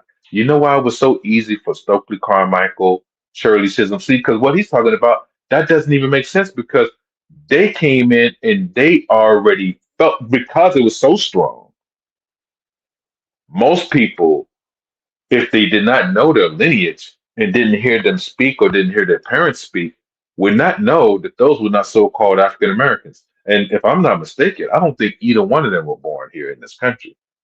I think both of them were born still over there in whatever country that they came from, originally their parents came from. But I'm saying the black culture was so strong and that it was an organic thing at that particular time period that they didn't have to be told on what to do or how to feel. It was just an organic thing, even though the way that their particular parents came into this country, they had an understanding of what their culture was, even where they actually came from the beginning. But being here at that particular line where lines were drawn so clearly that the culture was automatically picked up instead of the so-called new infusion of what I would call post-Reagan. And when you get these so-called, your group, the economists type of, economic Negroes, I would call, that came during 1980, 1981, that group of people that came, not the one pre-60s that had a clear understanding about what it was. But that group that came between 1978 to like 1988, 89, and then they had their children and they still kind of had this air because they became something else because they can't go back to their country or to the village or wherever they come from and talk that kind of sweet talking like, yeah, no, they're going to go back and they're going to be different too. And I'm like, you don't understand that this is the same thing that happened to so-called people that moved from the north to the south, but you know what they can never do? They can never get away far enough to have understanding that no, I know who you are. I see you. I know that you're still the same person as you was when you left here originally. So that is what I think gets lost because these people travel so far away from home, 3,000, 4,000 miles away. That's different than just driving from California to even New York City. Because it's still part of the same landmass. So no matter how far away you can travel, there's still going to be some kind of connective tissue, even though it may still be sparse and thin and very, not connected as much. You still going to have that kind of connective tissue as you travel along the states and you get to see more and more Black people on your travels. Than if you was on a completely different landmass and you was basically colonized through a different way and that most of your family members are still on the continent. You're going to feel a privilege for being the one that got away, getting educated, getting these nice suits, talking to, other Negroes and telling them what they are and what they are not and stuff like that. That's just bad. That's just bad. That's bad business, man. Why would you want to do that? So that my thing is that what is your intent on this whole conversation? What are you trying to say? Because saying it to me and then going backdoor still saying that, hey, I still have my culture and I still remember what my grandfather told me. I would imagine that it would be the same kind of lessons that our grandfathers taught us here in the States. Treat everybody with respect, be respectful, know where you come from. You think that we're not being taught that? You think that we're heathens or something? It's just weird, man. This is weird, trace, bro. and a lot of times, Very not to weird. be funny about it, and we can also trace our lineage back a lot further than most of these folks. But That's again, very different weird, conversation for a bro. different day. But I'm going back 7 or 8 grandfathers, Right. and really knowing several hundred years of history, which many people around the world cannot do that factually, Yeah. documented because they don't Yeah, write, it's not. they don't I store got you. information. Yeah, I got you. not Yeah. to get too much into that, obviously. Yeah. You have a story. I got documentation that shows where they went, the Right, plantation, where they traveled to, how many kids they right. had. All of it's written down. All of it's documented. Yeah, you can trace Yeah. back several hundred family members. It's very unusual in the world outside of certain places because they documented it, of course. Right. Right. Right. But like you said, I think if we would have just stayed, if it was just us here, it would probably be a lot easier to have those conversations with one another. But I think when you introduce new stimuli, Yeah. you introduce viruses, whatever you want to call Yeah. it, He's it can he's cause part of that disruption. first. He's part of that first new group. Is what Yes, I'm talking about. Not the right, Stokely exactly. Carmichael. Not the Shirley Right, Chisholms. Not the right. Marcus Garveys. Not the Louis Farrakhan. Fucking Louis Farrakhan is a damn immigrant. Right. That's what I'm saying. Hmm. Like it just doesn't. And like you said, I think connections come and go. I think we're seeing that as well. You know what I mean? Like I think certain moments in time, some things may have made sense because of the time it was in. Either it worked or it didn't work, and now we're in a different time frame too. And I don't feel like you should punish the past or the future or the present because of different events that took place. Because things are always moving and changing and shaping, right? Human Yeah. beings, as me and you both know, we're used to things changing over centuries, not changing. I should say, things relatively staying the same. As a human being, like any other animal on the planet, things generally stay the same for a very, very long time. Mhm. To shift yourself into whatever the fuck this is, whoever Yeah. created whatever this is, you understand what I'm saying? Like it's just moving at a different level of pace. It's more complex, and I just It's hate complex. that. I just hate that that's not the conversation. Talking about tribes, I honestly think is very problematic. Diabolical. It's very problematic. It's I not think even it's reality anymore. it's just not right. That's what I'm saying. Exactly. It's It's not just not reality. the right. Yeah, talking about what was and all that. Now, like I told you before, I would always argue the point though. If you can back up your conversation with the military, that's legit, and you want to manifest destiny, some shit to try to reset something, replace something, go back to something. You know what I'm saying? Russia. What did Russia say? Right? What did they say? No, we don't want to Russia said participate. Kiev. Yeah. That was the Yeah. original capital. That Yeah. was our capital, right? We want Yeah. the now again, it ain't from 5,000 years ago. See what I'm saying? How that works, right? But it's from the past. I want to go back to the 14th century or the 15th century or the 19th century when we was X, Y, and Z. You can, but when you have the level of power, you might be able to accomplish that, maybe depending on Paradox. what Do you know how depending on many? what the. Mhm. But Paradox. What he doesn't already understand is that it's already happened. You you have whole cities, So this is man, over. where Yeah, they are completely Americanized now. We yeah, have Miami, which those yeah, black people that you see walking around yeah, are full blown immigrants. yeah, Most Luke Skywalker, which is part of the American black culture here, that basically naturally got merged in through Miami, through that lens, by the way, through that lens. He doesn't come from an Adolf's background. That's what I'm saying. Like it's Trina, Rick Ross, all these people, and then don't get us started with New York City, Philly. But it's just what I'm trying to say is that not having an understanding on the landmass that you inhabit, and that there are so many different types of black people that you're actually speaking to.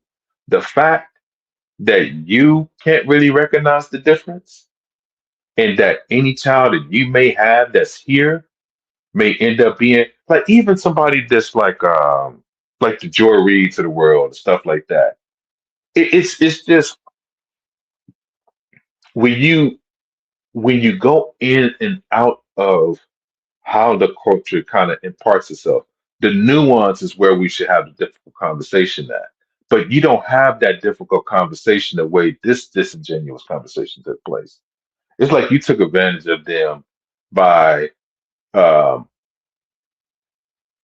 by basically bossing up on some of the knowledge that you may know about that is basically pertaining to the other foreign places that he stayed. I think he brought up Korea, and he brought up Korea like we're talking about culture. But you clearly said that there's no Korean culture, so why would you bring up a nation state that was dominated by other groups?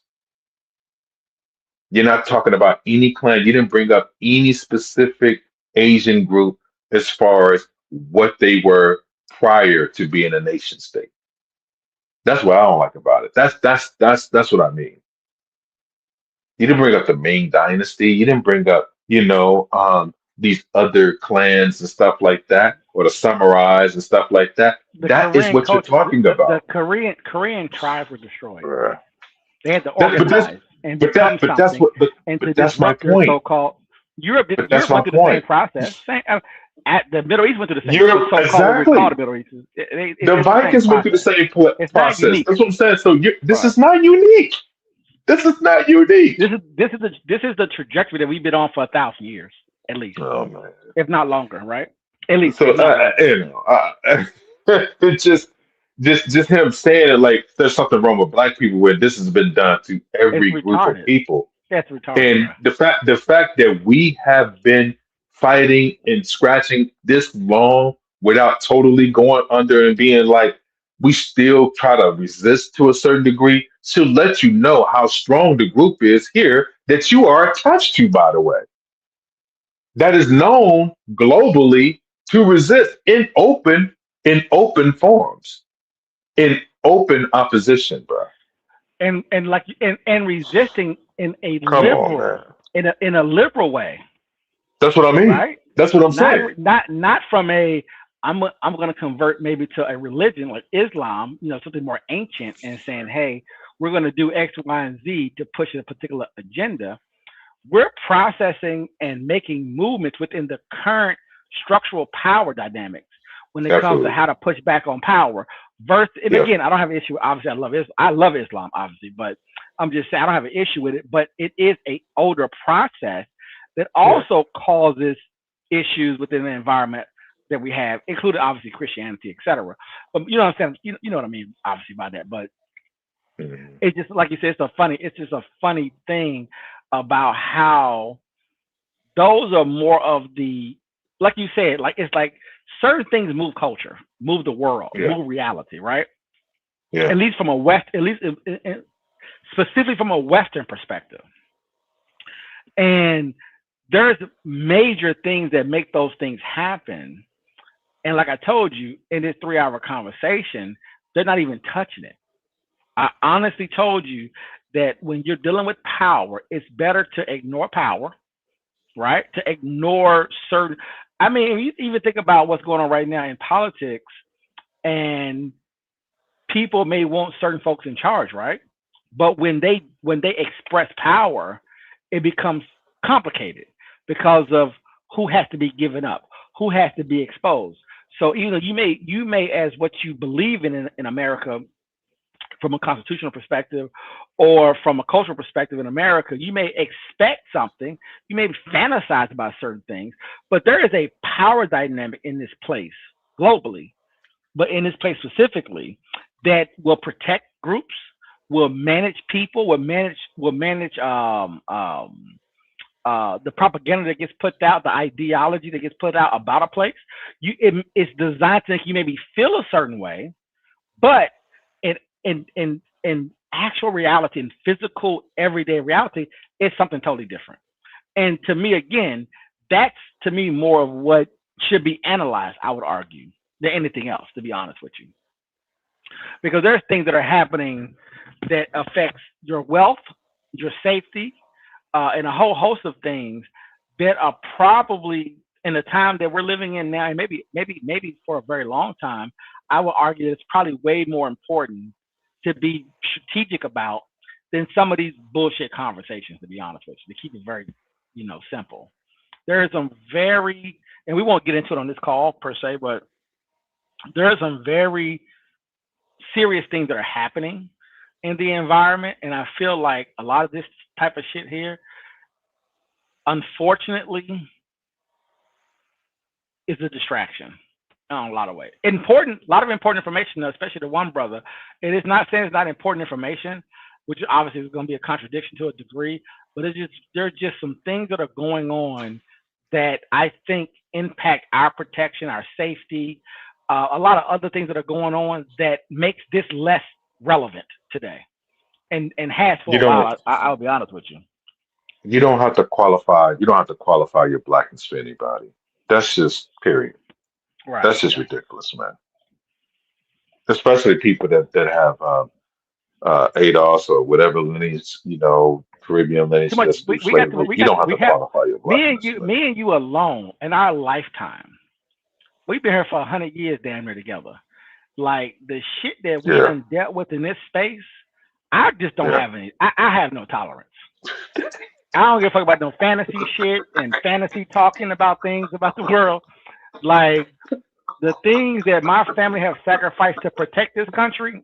Think about that. Make that make sense. Yeah, that's what I'm saying. That's We're what I'm. That's the disrespect. It's hard to function on some level, to be honest with you. You know what I'm saying? When you fantasize about how the world should be this way, it's not a real thing.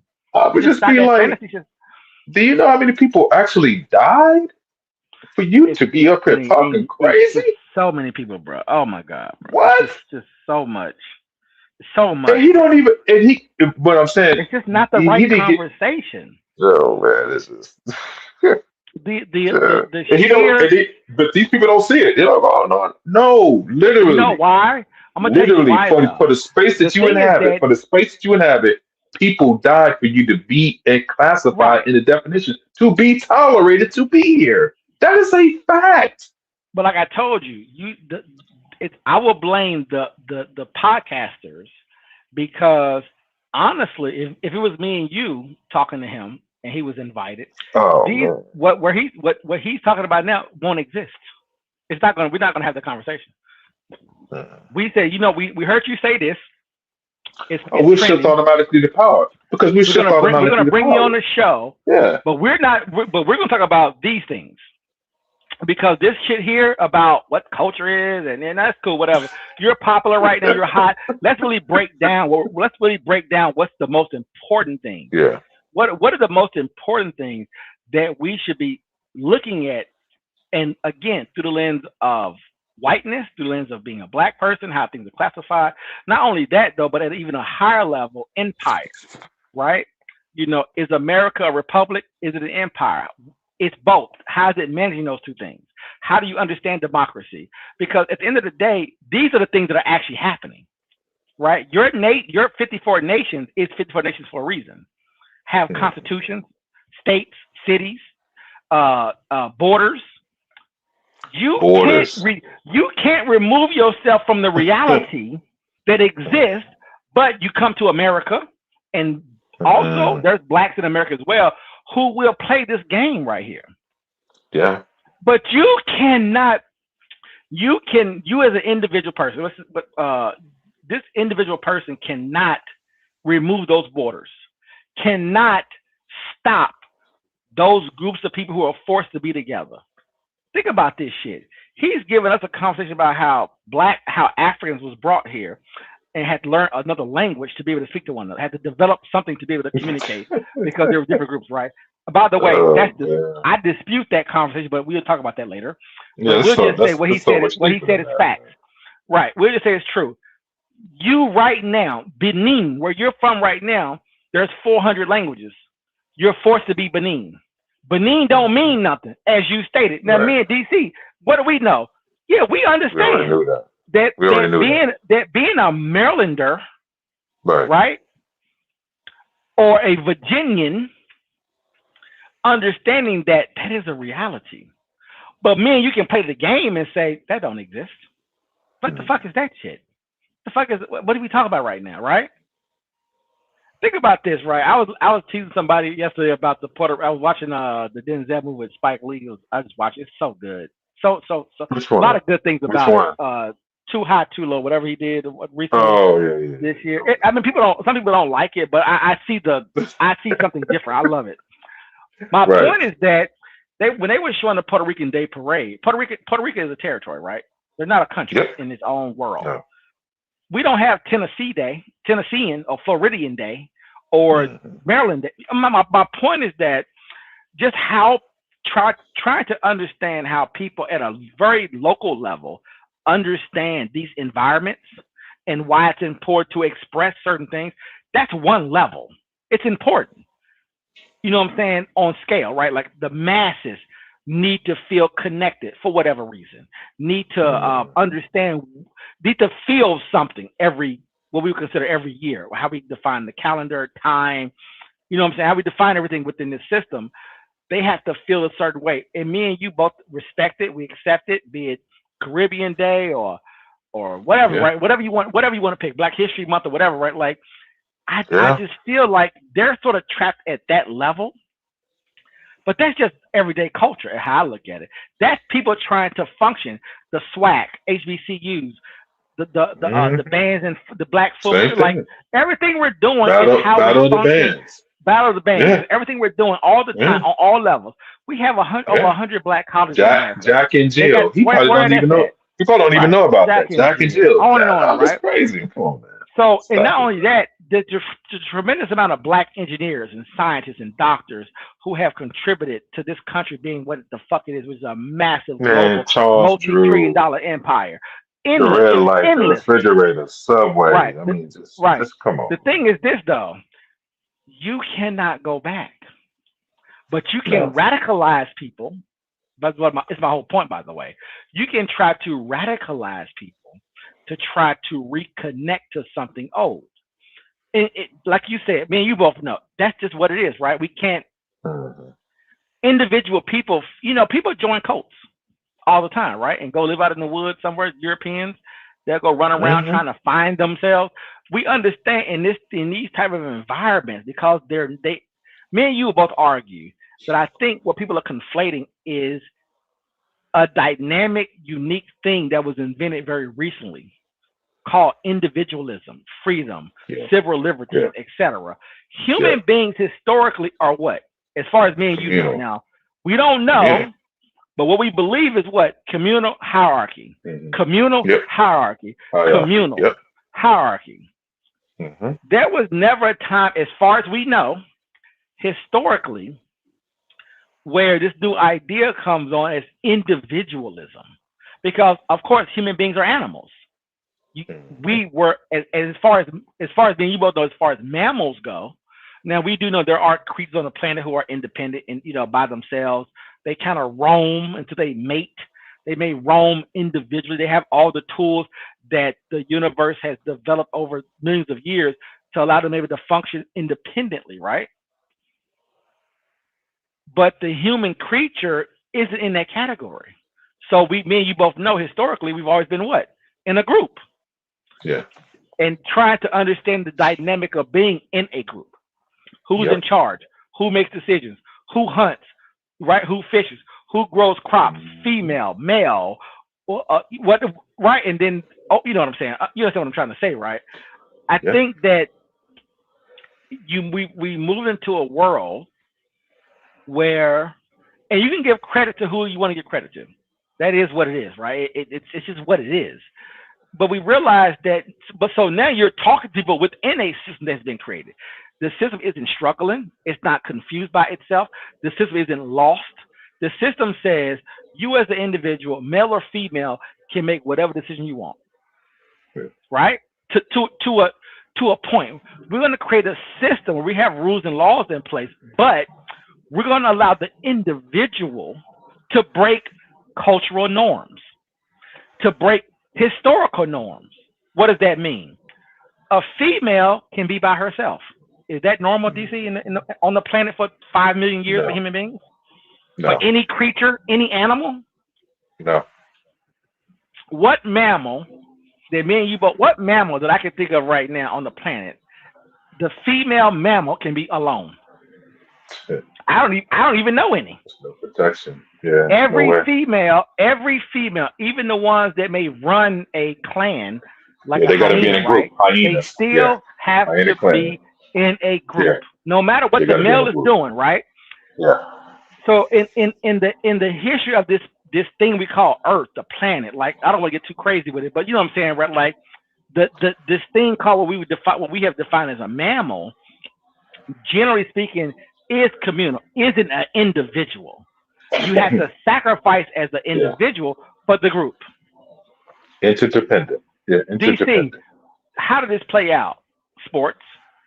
Yep. Sports is a big one, right?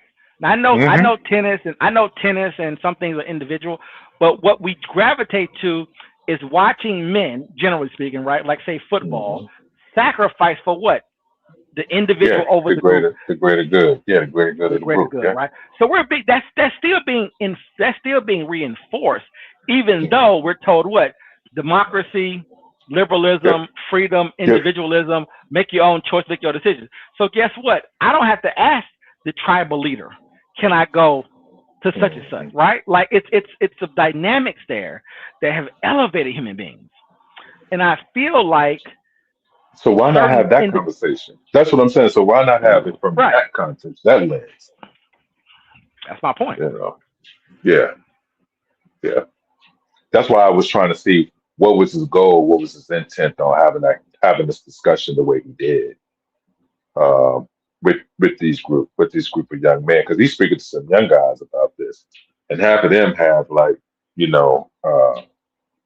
African and Caribbean lineage, which he finds out at the end that it's just weird, man.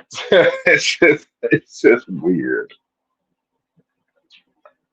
that you don't even know that you're even talking to people that will be basically they're telling you that it isn't this way because they haven't felt that kind of impact because they've been here for the duration of their lifetime, and they're telling you directly that that's not the case. That's not what it is. You know. If he would have came here in 1490, we could have a conversation. You know what I mean? It's no different. I don't know if you follow a lot of food. Do you follow a lot of like food shows and stuff on YouTube Mm. or TikTok or whatever, right? So if you look at like, and I know you have some friends that are like South Asian, right? Hmm. And when you look at the impact of food, language, education, culture, and even how they see the world, right? What you will find out is that it's Spanish influenced heavily. Yeah. If you go to India, no matter how dynamic, India is a very dynamic place, lots of languages, lots of cultures, South India, North India. I mean, lots going on, right? But still, they were still organized mostly under the British culture. Like it's influenced their cultures, influenced how they function, how they operate. And some like it, some don't. You know what I mean? It has this dynamic to it. But what you will find out is that those influences, however you want to define it, you could say it elevated, you could say it savaged the culture, however you want to define it. But you have to accept that reality, is my whole point, right? Like you have to accept that when Islam went into South Asia and converted a bunch of people, that's what you got to deal with it. Yeah. You can't make it go backwards. You're not going back to anything. You're something else now. This And the moment you do that, it's group. bullshit. Yeah, so you got to It's be able. bullshit. That's how you move on from the trauma. You got to move on from it. You become this. You have to deal with it. Well, It not doesn't only have to that, take is away. that It doesn't you even have to thinking, take away. It can be. You could even continue as what you wanted to continue as if you're able to define yourself as that, and it DC, works in the environment that you're in. But you put yourself in a whole different environment, which is now basically totally however, it's totally different than what your culture have experienced. What your look, man. grandfather went through and stuff like that, and the laws that they kind of imparted and stuff like that, it doesn't play in the environment that you now find yourself in. However you want to slice it, you have to ask yourself, which I would ask him, what's the end goal? What's your point? Like, what are we trying to get to? Like, we Yeah, that's can't what I'm put saying. we cannot put the broken eggs back into the container and just pretend it never happened. Like, you have to reconcile. I think the most effective people, and again, when I make this point, it's specific, right? How you want to define what I'm saying. The most effective people on the planet have to deal with the loss, the disrespect, the mistreatment of their ancestors. Right. The question is, how do you want to define the present and the future? Like where do you want to go with where do you want to go with this? Because me and you both know, and me and you have hammered this for a very long time, right? To make certain things manifest, the number one question you have to ask yourself is that who are you willing to mistreat, and who is willing to be mistreated? Yep. Now that's if you're using this model, right? Now, if you have a different model, by the way, as far as we know, it don't exist. It's kingdoms, right? Yep. Yeah. It's what the West defines as dictators. We define that, but we'll say leaders, kingdoms, Strong man. tribes, strong men. Right. So people who organize people to maintain and develop an environment. Mm-hmm. The strange part about it to me is, unless you're going to go and move yourself into the woods, which obviously is ridiculous, unless you're going to move yourself back into some tribal thing, which most of the world isn't doing, right? They're developing and moving forward, right? How we define moving forward, of course. That's what's happening, right? I was watching a thing yesterday about like I've been watching. I'm obsessed with shit, but it's one of the places up in the cold weather area where it's like the most, it's like the coldest environment for humans, and they live there. They have a society, right? a lot of Russian dissidents and a lot of Russian spies, ex spies, turncoats, sellouts, whatever you want to call them, were sent there, by the way, to these places, to this very very cold place, right? But when you look at the place, you still have on the outskirts, like anywhere else, you still have some of the tribal things, some of the more older things that happen. But most people migrated and live in the developed environment, which is what we would call a city, right? Yeah. My thing is this though, even in Africa, a lot of people left what we would call their tribal culture and moved themselves into the major cities, right? Mm-hmm. Even in Africa, yeah. Yes, sir. Exactly. My point is that if you're not having that conversation, then you're honestly, I'm gonna be honest with you, you're playing with me. You're playing with me. I don't care what Afrikaans is. I don't care what the Afrikaans is in South Africa. I don't care what happened in Zimbabwe. I don't care what's going on in Kenya, Ethiopia, Eritrea. It doesn't really matter because you're acting as if I watch this shit in Africa. I watch it all day long, bro, with everything else. You're acting as if someone has a new system that they're trying to implement that's being pushed back on. What new idea do you have that says if we do it this way, this is better for the individual? Or I'd rather go back in time and say it's better to sacrifice for the individual. We're going to kill technology. We don't want electricity. We don't want satellites. We don't want this type of entertainment. We don't want, drugs, all the ills of what a city produces. We want X, Y, and Z. Live with the earth. Be more. Whatever. I mean, my point is that I need a philosophy, DC. You got to give me something. Because the last time I checked, me and you can go to every what we would call a nation today. Don't they all have cities? Electricity, power, trying to figure out how to find or access more resources. Don't they have a monetary system? The last time I checked, central banks. Like, aren't they in the global? I mean, what are we talking about right now? Like, you're trying to have these weird conversations outside of the function, the environment that we live in. Well, he's doing, and there are going to be winners and losers, by the way. They're going to be winners and losers. Everybody's not going to be on top all the time. But see, the thing is, he acknowledges that, but he makes a reference, or he makes these kind of correlations to.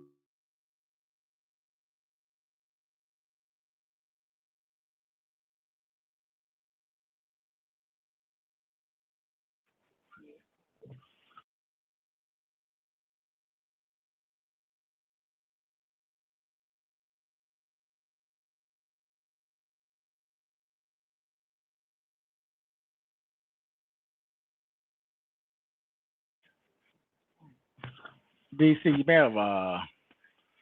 may have dropped out.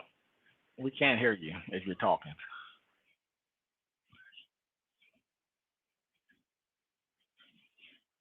If you're speaking, we cannot hear you. So I'm going to play the video until you get back. We can't hear you, buddy. And dirty language in it, but it was the same producers. In fact, back then you can say there was no Bad Boy, there was no Death Row, there was no Young Money. Now you have it, and you're still writing the bad lyrics. This is what I understand about a culture. Cultures have gatekeepers. Did you wear the T-shirt? Did you dance with the song? Did you buy it? Did you allow him to remain in your neighborhood? Well, you promoted it. So don't blame the guy over there. If you're going to sell your dignity, as you said, so your lyrics can sell, well, you choose because you don't have a culture that has a gatekeeper. But I promise you one thing, the people I have lived among in Asia, they will never let you back again into the community if you're going to sing songs about our women that way or make videos with our women. Didn't you allow it? You did. So I don't like to blame who produced. So at one point, by that same logic, if it's just business, slavery was just business, Jim Crow was just business, segregation was just business, poll taxes was just business. All of it is just business. But the truth of the matter is there is irreparable harm, and to act like that irreparable harm does not exist and lay it on the artist and not on the people who go looking for those particular artists. When I was coming up, when I got my deal, right? There was a department. It was called Artist and Repertoire. The average bear calls it A&R. And you had to go out and you would develop talent over time. Now, that's not what happens. They want the most ratchet, the most gutter, the most despicable situation they can possibly have. And when we do own it and we get too old and we're like, you know what, I want to retire, they back up the Brinks truck and they take us out of the game. When you look at what happened when BET got sold by Bob Johnson over to Viacom, which is now Paramount or whatever the heck they are this week, do you know the first things they did? No.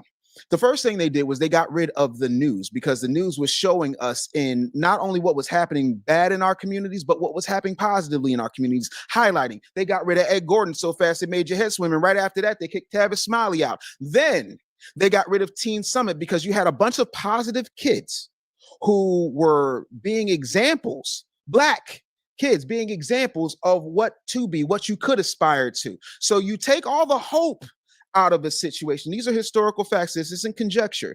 And you take all the hope out of a situation and you continue to promote hopelessness. There is a distinct line that starts in the summer of 1992 and continues on, because if it bleeds, it leads. You got a mass comm degree. I got a mass comm degree. Hell, I was a mass comm professor at Temple University.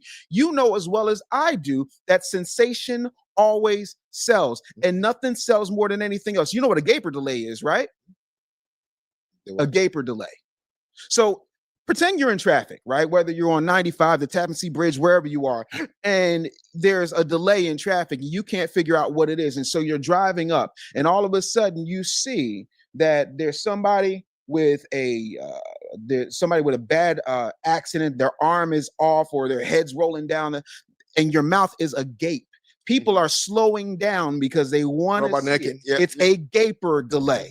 We have been programmed, all Americans, regardless of skin color, to ingest a diet of negativity. But the biggest producers of negativity without any balance, or the biggest group of people that have negativity without any balance by design, are foundational Black Americans. And we're the only culture in America that has that.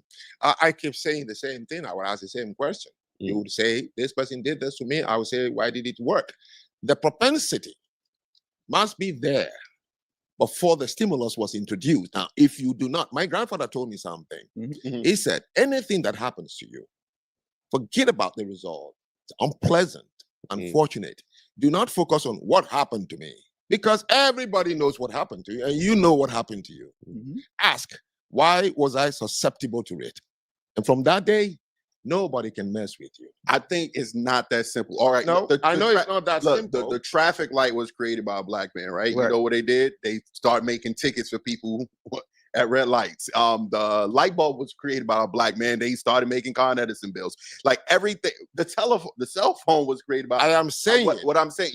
You have to ask yourself. Make it that simple. If we created all these things and they add a bill to what we created. Look, man, I cannot defend what you have just listed. I have no proof of it. I have no name of it. If Black Americans are fewer than Africans, is that not true? Wait, Certainly. The population of African Americans in America is like one country in Africa, isn't it? Certainly. Okay. So if all these abilities to do all these things, why always the invention is African American and never anything happens where you came from? We repeat the question because I know let me repeat the question so it's clear. Yeah, sure. Africa has almost 1.2 billion people, 54 countries. Yes. All right. African Americans, 13%, maybe 54 million, right? All right. If these abilities you keep naming, that you can build a country like America, you can invent all the things. Yeah. Right. Why the people from whom you came, why are they not doing it? Because they don't got the same pedigree as the Black people in America are the richest Black nation on earth. We're the most successful Black nation on earth. We don't have the resource. We can't leverage resources like they do in Africa. I'm asking about the ability for you to do the things he listed. Why are they not doing it on the continent? If it's I can't speak of the continent. I can only speak about Black Americans in this country. Like this is what we did in this country with less resources, with less, and we still accomplished more than anybody in the diaspora. Well, then what is the complaint about the white supremacists? Here's the complaint about the white supremacy. And you are the richest nation on earth, and you've done all because these things. Even with white supremacy, we still accomplish more than anybody in the diaspora. I understand. Then where's the problem? Here's the problem. Here's the problem. We are the only group in America. Why are you complaining if you just say now that no, I mean him. You are the richest nation on earth. I agree with you. And we have done all these things and accomplished all these things. Then why are we talking about somebody did something? Life is just going on. You're going to be better more. Talk about what is here so the kids can hear it. Pointing that to them. You are pronouncing and highlighting. You're the one making it that the kids are demoralized by these narratives. And I refuse to participate in that because the day I knew I'm just a different person, I'm an accidental citizen of this earth. I didn't choose my skin color. I didn't choose my tribe. I didn't choose my nation. I didn't choose my race. What is there for me to defend anyway?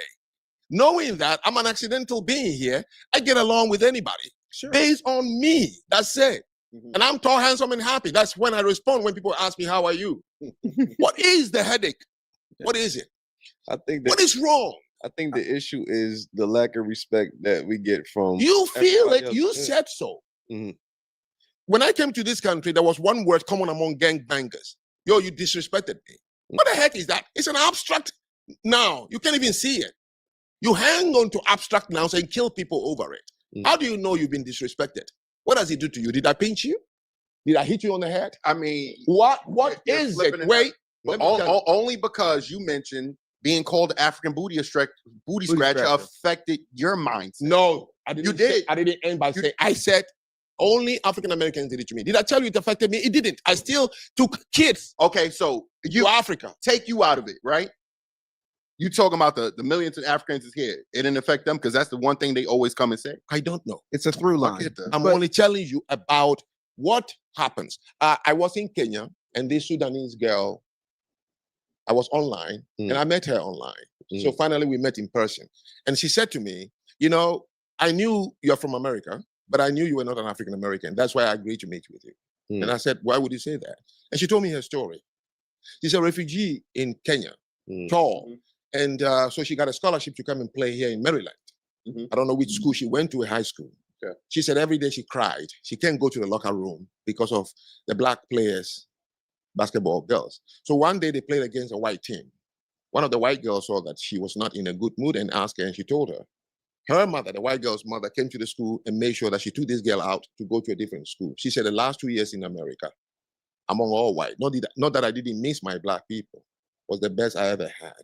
They call me Doc. They call me names. They call, the one Blackson used to joke about. He said all that. He said, I cry every day. Listen, I am not blaming. I'm only telling you, same it is back home. This is my people I'm among. And I can tell you, I have a credibility. I'm from the continent where my great-grandfathers and mothers were taken from, and I'm among them. So I see more than you see. But you say disrespected us. What disrespect? Why should that matter? It doesn't matter. But the thing of it is that I need you to understand, if any other group in this country gets disrespected by whatever measurement they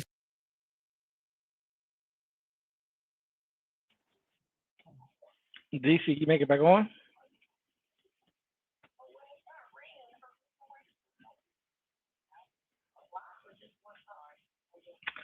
Can you hear me? Are you there? All right, I'll let it play. Maybe on something. feel. For example, Kyrie Irving. You familiar with Kyrie Irving? Who talk about he sent a link of a Jews documentary? Yes, that is correct. On Amazon. Last I checked, Jeff Bezos wasn't exactly a foundational Black American. Kyrie Irving did not produce that documentary. No. Kyrie Irving did not star in that documentary. That's right. He just said, hey, this looks interesting. Yeah. What did the Anti-Defamation League do to Kyrie Irving? They asked him to go to 5 classes and learn about Jewish sensitivity. What else? Pay some fees, become friends with the rabbis, take a lesson. And he was like, yes, sir, yes, sir, yes, sir. All because they felt disrespected because he tweeted something. Because there is an infrastructure there in order to punish people that feel that they feel like have disrespected them. And the irony is these are the same folks who will say that we're not like that. We don't run this. We don't punish people. We don't terrorize people. And then they go out of their way to make demands and sanctions on the very people that they say are disrespecting them or anti them by forcing them to do certain things. Yeah. Therein lies the difference. And so I want to answer the real question you asked, and I'm paraphrasing, so forgive me, but it's like, well, what is the problem when it comes to this? If we can do all of this, then what is the issue? Are you familiar with Eli Whitney? Give me a look. Okay, Eli Whitney was a landmass slave owner who said he invented something called the cotton gin. The cotton gin was a machine that cleaned and picked cotton and basically expanded slavery and cotton manufacturing by about 400 to 4,000%, depending on which estimation you have. The thing about that is Eli Whitney was an educated white man. The term cotton gin is pidgin English for cotton engine. Black slaves created it, but a white man monetized it. You can't name one foundational Black American invention that has not been co-opted, cashed in, or monetized by white hands. And that is the unique disparity that nobody wants to talk about. It's not about a white man holding me down, because ain't no white man holding me down. Ain't no white man holding me back. Yeah. My daughter's sitting right there. She will tell you every dime of her tuition I paid out of state at Howard University, $186,383.63 out of my pocket. Yeah. So it's not a matter of what we can't do. It's a matter of what happens when we do certain things, and it becomes harder. And historically, we're unique amongst that, even to this day, right? We talk about what Clive Davis did with Whitney Houston, but Whitney Houston was a kid from the projects who smoked cigarettes and had a cocaine habit. Those are facts. That's not disparagement. The other part of that is we never talk about what Clive Davis did to Milli Vanilli, because those were young Black men, but they looked a certain way and they were too pretty. But we have these big old fat Black guys that can really sing. So we're going to have them sing, but we're going to put Milli Vanilli up. And then when it got discovered that the scam was happening, Clive Davis didn't lose a Grammy. Milli Vanilli did. Clive Davis wasn't shunned. Milli Vanilli was. Clive Davis went on and made Bad Boy, made J Records, gave Usher a record deal. Let me go to the third word. Yeah. You see, this is the problem. I'm not speaking down. Stop using the words. We are having a very heated discussion. Okay. These are my views, and I'm sharing them about a certain people who are close to me. It's not speaking down. This is where the violence starts. So let me answer to your theta. I came to this country with money. My school fees didn't come from the United States government. Gotcha. It was paid through my former employer.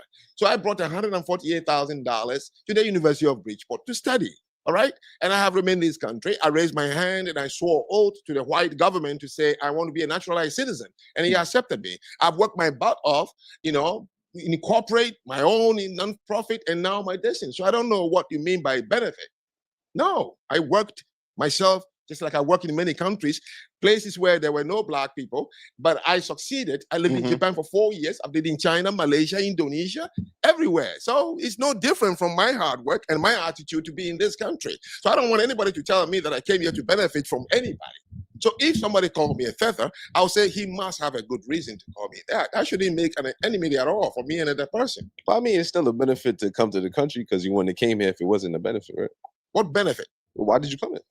I came here to go to school and I stayed. Just like any place else. My freedom to choose any place, including the desert, if I want to. But you came here because there was more opportunity there. I came here to go to school.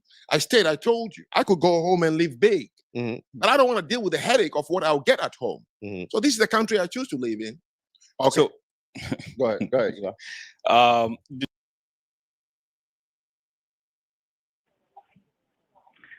DC, can you hear me? Are you there, or are you still doing something? Give me something. Give me something in the chat or something. Say something. All right, well, let's keep playing it then. There's 2 points I want to make actually. There is some Black Americans that have come to this country, and like you said, you was already well off financially. You said your employer paid you. You already came over here with over 100 grand. You said, right, to go to school. Yes, to pay. So you already was established coming here. There's some Black immigrants that are the same way. They come here established already, and then they come here and then look down upon the Black Americans, just like something we say in Black America. You didn't get it out the mud like how we did. So now some people come over here in the diaspora that are already established, and now they want to say, damn, you know what? You didn't work as hard as me, and they already got a pass. Like, you get what I'm saying? They're wrong. But that's the type of rhetoric. That's when we have the panels. That's the type of rhetoric. Okay, you guys are lazy. You guys are going off of government assistance when you guys came here already established. Some of you guys, I'm not saying all of them. Okay, let me make it clear. I wasn't already established. Okay, as a reporter, Coming over here with $100,000, that's more than most people. Not my money. Scholarship. It doesn't matter. Scholarship Like, given it's to still the an United States advantage government that the because majority of me of doesn't foundational mean Black my Americans money. don't have. So I wasn't established. No. Established, I don't know what it means, but I knew that I was an emotionally stable, well-structured, sophisticated gentleman from Africa. That is all that matters to me. Okay? I'm not interested in the American dream and wealth and house and picket fence and all these flashy cars. Go and see outside what I brought here. 2014 Kia Soul with 188,000 miles on it. I've never bought a brand new car in this country because I don't need it. Yeah, neither do I. Okay? Right. So Every people should black stop man don't saying these things think he about need me. a Ferrari. I'm just waiting to die. That's it. And I chose to die in America. What is the point? Like, I got something from somebody. If anything, 6 or 48 of them are white countries. You go to any of them, you find us. We didn't wait to see, oh, black people are here waving flags and saying, now you can come. Why the fuck So- y'all wasn't here when we was out here getting our ass whipped and hung? Okay, I don't want to talk about the conditions people face and what they fought for. It's one thing, I respect it. It don't sound I like acknowledge it. You're But now ignoring it you're because trying you're too hard, benefiting and this from is it.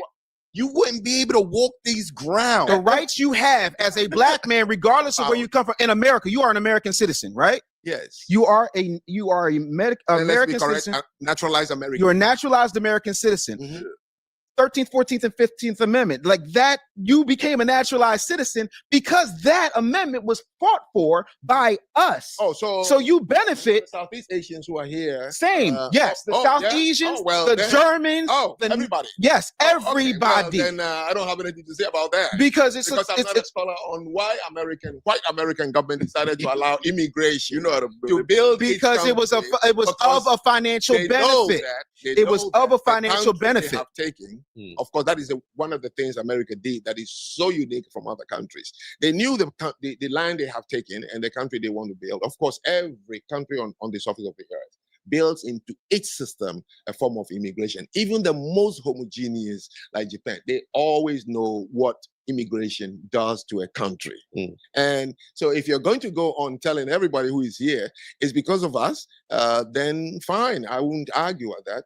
You did. I mean, my now whole that thing it says is everybody. Then I think no, but the thing of it is, it's a historical fact that whether you recognize it or not, there is a debt of gratitude to be paid to foundational Black Americans who got their heads cracked in, who got beaten and lynched and had dogs sicked on them. Still happens to this and day. still happens, where that right would not have been available to you. That privilege would not have been something that you would have been able to have taken advantage of. You would have wound up in Oxford if it wasn't for that. That's a historical fact. know. It's not. I don't know what and the again, government of America, white government of America, had in mind in terms of immigration. Right, and I don't think, know. And I think that's why that's important for us to have these conversations because it's about learning both ways. There's certain things that I know Europeans migrated here. Sure. I know Arabs migrated here. Migration is migration. So I don't know. So I can't speak about it. But if you want to take the credit, But you understand how Black people was treated in this country, right? Understand? It's pointless. You understand, right? Giving backhanded. So you understand how they were treated before we fought for civil rights and the right to vote and the right to. You understand how Black people were treated before all these laws is passed. I do not have to. If you migrated before somebody is in slavery, well, that alone explains itself. Right. Yeah. So if you migrated here before but you're jumping to say because of that, as if other countries don't give immigration, and you haven't proven that other countries don't. If this is solely exclusive to the United States, then I will say you're right. But it's not exclusive to the United States. No one said immigration. Everybody knows that's a bit of a straw man. Immigration. That's a bit of a straw man. Encourage it. That's a bit of a straw man. Because they know that there are many talent and skills. They have to import it, even if it means by force. They bribe. Japanese did it. But how you think you would have been imported in this country had we not fought for these rights? What right? Tell me the right. The right for naturalized citizenship, the right for civil rights. Whether you Tell came, me the so right. so say for example, you came. Let's pretend that we're on Earth 2, and let's pretend that Earth 2 is an alternate universe, just like us, except for one particular change. And that one particular change is segregation is still in place. White supremacy is the law of the land. If it's white, you're right. If you're black, get back, regardless of where you come from. Now, let's say that you did apply and you became a citizen. You would automatically be a secondhand citizen, and they would say, "Get your black ass to the back of the bus. You can't do this. You can't do that." Do you know that when you became a lawyer in this country, up until black people started becoming lawyers, there was no such thing as a bar exam? They created bar exams to bar us from becoming attorneys. Yeah, When we got the right to vote, they started creating things called grandfather clauses and poll taxes in order to keep us from exercising those rights. You understand that to be a fact, correct? I don't know. Okay, but trust me, the comment section will tell you that that's a fact. Okay. Civil rights, which started off as the Black Liberation Movement, and then COINTELPRO did its thing and gave us civil rights. So back to you. Name the rights I'm enjoying. Hold on. I was in the middle of telling you the rights you're enjoying. Okay. Civil rights gave you the opportunity to be here, take that $148,000 scholarship, and sit in a classroom. Term, like. No, but the thing that I think is extremely important is twofold. The first is when you use a term like akata, that comes from institutionalized hate and divisive language that has been spread through media and narrative that puts us in a certain light. Right, that we're lazy. We don't care about like the N-word. Exactly. It's a nice little code word. You know, for example, I know people that would call us schwatzes. I've known Italians that would call us spictic mulignans. There's a bunch of terms that come up, right? The thing that people don't understand when it comes to the tether word is it's not every single person who is black who decides to become a naturalized citizen and take the oath. That is extreme ignorance. A tether is somebody that goes out of their way to disparage, disrespect, and not understand the heritage, the sacrifice, and the contributions of foundational Black Americans to the fact that they are here. You are tethering yourself because the average person, we had this conversation the last time I was here, the average person can't tell an African from a Jamaican, from a Ghanaian, from a foundational because they don't have a basis. It's just like many black folks don't know the difference between a Japanese, a Chinese, a Vietnamese, or a Korean. They don't know. They just put us all in one boat. So when you come here, they're just like, you're black. But our unique distinction is we did fight for the right for Franck to be able to come over here and sit in the classroom, to be a citizen with all of the rights that are imbued in us, life, liberty, and pursuit of happiness by the U.S. Constitution. We fought for that uniquely, and that part is unique. Immigration is not unique. Having people come and become naturalized citizens is not unique, but Black people and other people, other marginalized groups who are not white Anglo-Saxon Protestants being able to take advantage of the same freedoms, the same benefits, the same laws that are inalienable God-given rights according to manifest destiny in the U.S. Constitution is uniquely because of what we fought for. Therein lies the difference. Do you agree with the term akata being used in a way to disrespect or harm in a harmful way? Oh, no. You know, so many things happen with that word. Okay. Even some of us, if you use the same word in a Ghanaian, one of the Ghanaian languages or one of the Nigerian languages, on and on and on. It was a movie with Wesley Snipes, I believe, that poisoned that word. Because when he said something in Yoruba language and the guy asked him, what did he mean? He translated to him and said, a cotton picker. Yeah. And then Wesley Snipes swung at him in that movie. I hated the whole thing. Okay. But if you go to any of the West African countries, especially Ghana, in the Ewe language of Ghana, your name is Amayibo Yovo, the black white man. The black white man? Yes. Why is that? That's the name in the airways. That's what they called African Americans. And is that what do y'all call the Caribbeans then? Why do we have a specific term? What are the Caribbeans called? You must understand that United States and sub-Saharan Africa, things that happen, and the people who came and went, Maya Angelou, yeah. The 60s movement was never between Caribbeans and what is it called? Africa. It was between American blacks and Africa. So we came to see more of you. Now, the word gaijin. Does anybody here know the word gaijin? No. So gaijin is Japanese word for foreigner. Gaijin. Gaijin is the Japanese word for foreigner. Do you know when you are a foreigner to Japanese? I prefer to be called a foreigner than No, black, you know white man. when or where they will refer to you as a foreigner. When you're not born there? No, what I mean is when a Japanese, anyway, when the Japanese definition of the word foreigner is not when you visit his country. What is it? If 4 Japanese come to the United States, they refer to everybody here as gaijin, the foreigners. Because gaijin means those who are not like us. Okay. So it's not only when you go to their country, when they are in your country, all of you are gaijin. Okay. So you're asking me, why do they call you, the black man white? Well, in Africa, we don't say that skin color is what identifies you with an ethnicity or a tribe or this. We don't. It's more of traits, personality, character. Yes. So if you have lived among the whites and you are from a Western country, yes, you wear the same skin color, but we know that if we interact, we have to learn how do we interact with this person. Okay, you wouldn't go to Ghana and feel comfortable sitting on somebody's lap because the public transport is full and sit on his lap. I don't have any problem with that because we don't have spatial communication. Only Westerners have spatial communication, which means that you don't get to you know. When we were in high school, we hold each other's hands, boys. Here in high school, for what? Like walking home. Okay. You see what is going through your mind now? He's like, pause. I remember my best friend, always we're holding hands. We put hands on each other's shoulder and walk home. I mean, but why hold hands though? You see, you're asking why about some people's culture. Well, yeah, it's a cultural difference. I'm just asking. Why are you asking why? I'm asking what's the reason? Like, is there What a do you reason? mean reason? There's no reason. I just No, hold he's hands. saying expressing love. That's how they. I'm just trying to show you that the reason we see you as an American is because I can describe it. You couldn't deal with it.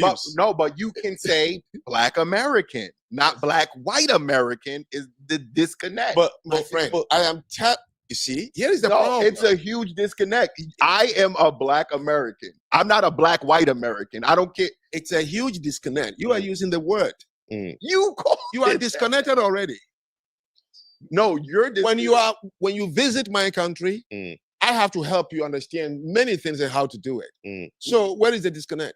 The disconnect is just how you said. You said the Japanese, they have that term, and everybody falls under that foreigner term. It's not.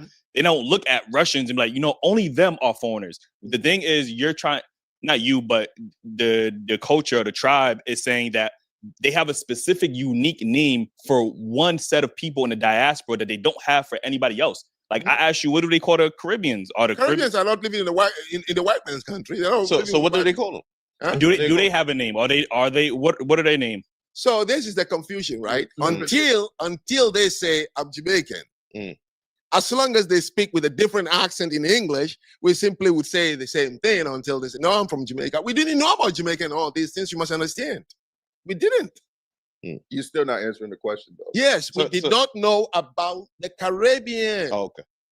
Our high school books didn't teach us about Caribbean. Wouldn't you understand? We thought the people they took from the continent, the first place we all know they went to, that is why most of you came. W.E.B. died in Ghana. They didn't go to the Caribbean. They all came to. So we had this connection to learn about this group of people.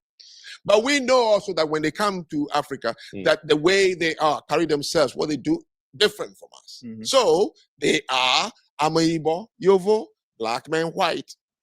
I get that. Not an insult. No. Okay. It is. But when it's not what he's trying to say. It's not. Would work.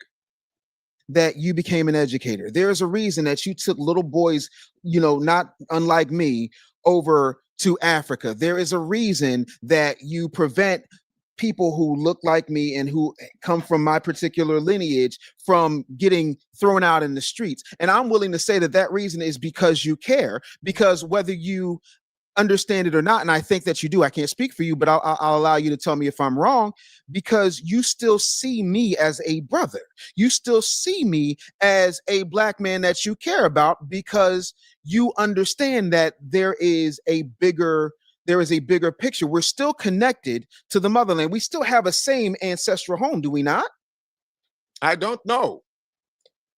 If you're talking If we're calling, what I'm saying if is, you are talking about the continent, yes, you are from the continent. But when the continent is only known, let me tell you, if I get to the airport in Benin Republic and I bring my passport out, they see my last name, they know exactly where I come from. If the officer there is not from my place, I'm in trouble. He'll treat me like a piece of crap. Right. And you think that's right? Happens in Jamaica too. Huh? And you think that's right? No, he don't think that's right. It's not a question of right or wrong. I know why he's doing it. Why? Because he's in a country that was put together by force. He has nothing in common with me except skin color. So that gives him the right to treat you like that? Yeah. It's There's not a no matter of right giving them the right. thing It's about it. it's more about that's what The they're going to mistake do. was for us to accept the country and think we can run it when we have nothing in common. So one country has nothing in common. Now let's talk about the unity. Right. What is the youngest country in the world today? The youngest. So only about 14 years old. South Sudan. South Sudan, yeah. South Sudan and Sudan, one country. Okay? Black people of the same lineage and same skin color. But they couldn't like each other. Danny Glover and George Clooney and some celebrities made it possible. They said, yeah, we want to cut off. And they cut off. As we speak in Nigeria, Mr. Nnamdi Kalu is asking for the Igbos to cut away from Nigeria. There's another Yoruba man who is asking for the Yorubas to cut off. In Cameroon, as I speak, the Com tribe of Cameroon, under the French section, is asking for them to secede. This is going on in the continent. You're asking for unity? So you're saying because the continent of Africa is not unified, then we can't have a global unification of the black diaspora? But what are you unified around? That's something we could build. What is the purpose of Pan-Africanism if you're saying that unity is impossible? Well, you said it as if I believe in Pan-Africanism. It's the most stupid, bogus thing ever anybody to even say. But you spoke about worldview earlier, right? So what if our worldview was to uplift each other? Whose worldview? Black people. Which black people? All black people. No, there is no such thing. You can't go to Asia and say all Asian people. But why not? I am telling you, this is the mistake.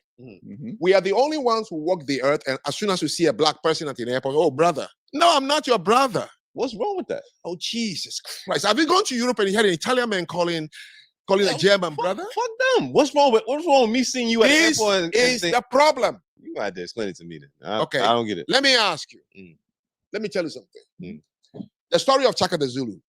Chaka Zulu. What was he famous for before they killed him? Tormenting fellow black tribes in that region. Okay. So that's the man you're going to unite with? No. Okay. I'm just telling you. We think that skin color makes you and me the same. We're not. I am from a small tribe called the Ajak tribe in Benin. Benin is only 6.5 million people with over 40 tribes. When I say tribe, I mean the language is like French and Chinese. I don't have anything in common with the 49 other people in my country. Nothing in common. They speak a different language. They have a different God, a different religion, different food, different forms of wear and culture, traditions and customs. We were forced, carved and say, remain here. He's not my brother. Now you're asking for a global brotherhood of all black people. Why would the black people be different from any continent? Europe is a global community of white people, but they don't go around saying brother and sister. Asia is a community of all yellow Asians in Asia. They don't go around calling each other brother and sister. Same with the Middle East, same with everywhere. Where only when it comes to black people, you think we're all the same. We're not the same. Oh, okay. And look, hold on. Really quickly, this is why FBA was announced. Because once you guys acknowledge us as colored people, right? And then it went from that to African Americans. We embrace our brothers and sisters that was on the other side, right? And getting shitted on And people with selfish mindsets, not thinking like how we're thinking, like let's connect, let's adapt to each other. When you get frowned upon, now this is why Black Americans, Foundation Black Americans say, okay, I don't want to be a part of what African American stands for because I'm not African American. They clearly, okay, then that's where the conversation comes in. Right okay, there. but look, but then you go with, so what is this Foundation American? You guys was African American. Well, it's like, why would I want to be African American if I know that you guys, who is you guys African American? Well, the people that look at African Americans as if you're not African American unless you know what tribe you're from, what else, unless you didn't read I'm not the book African American.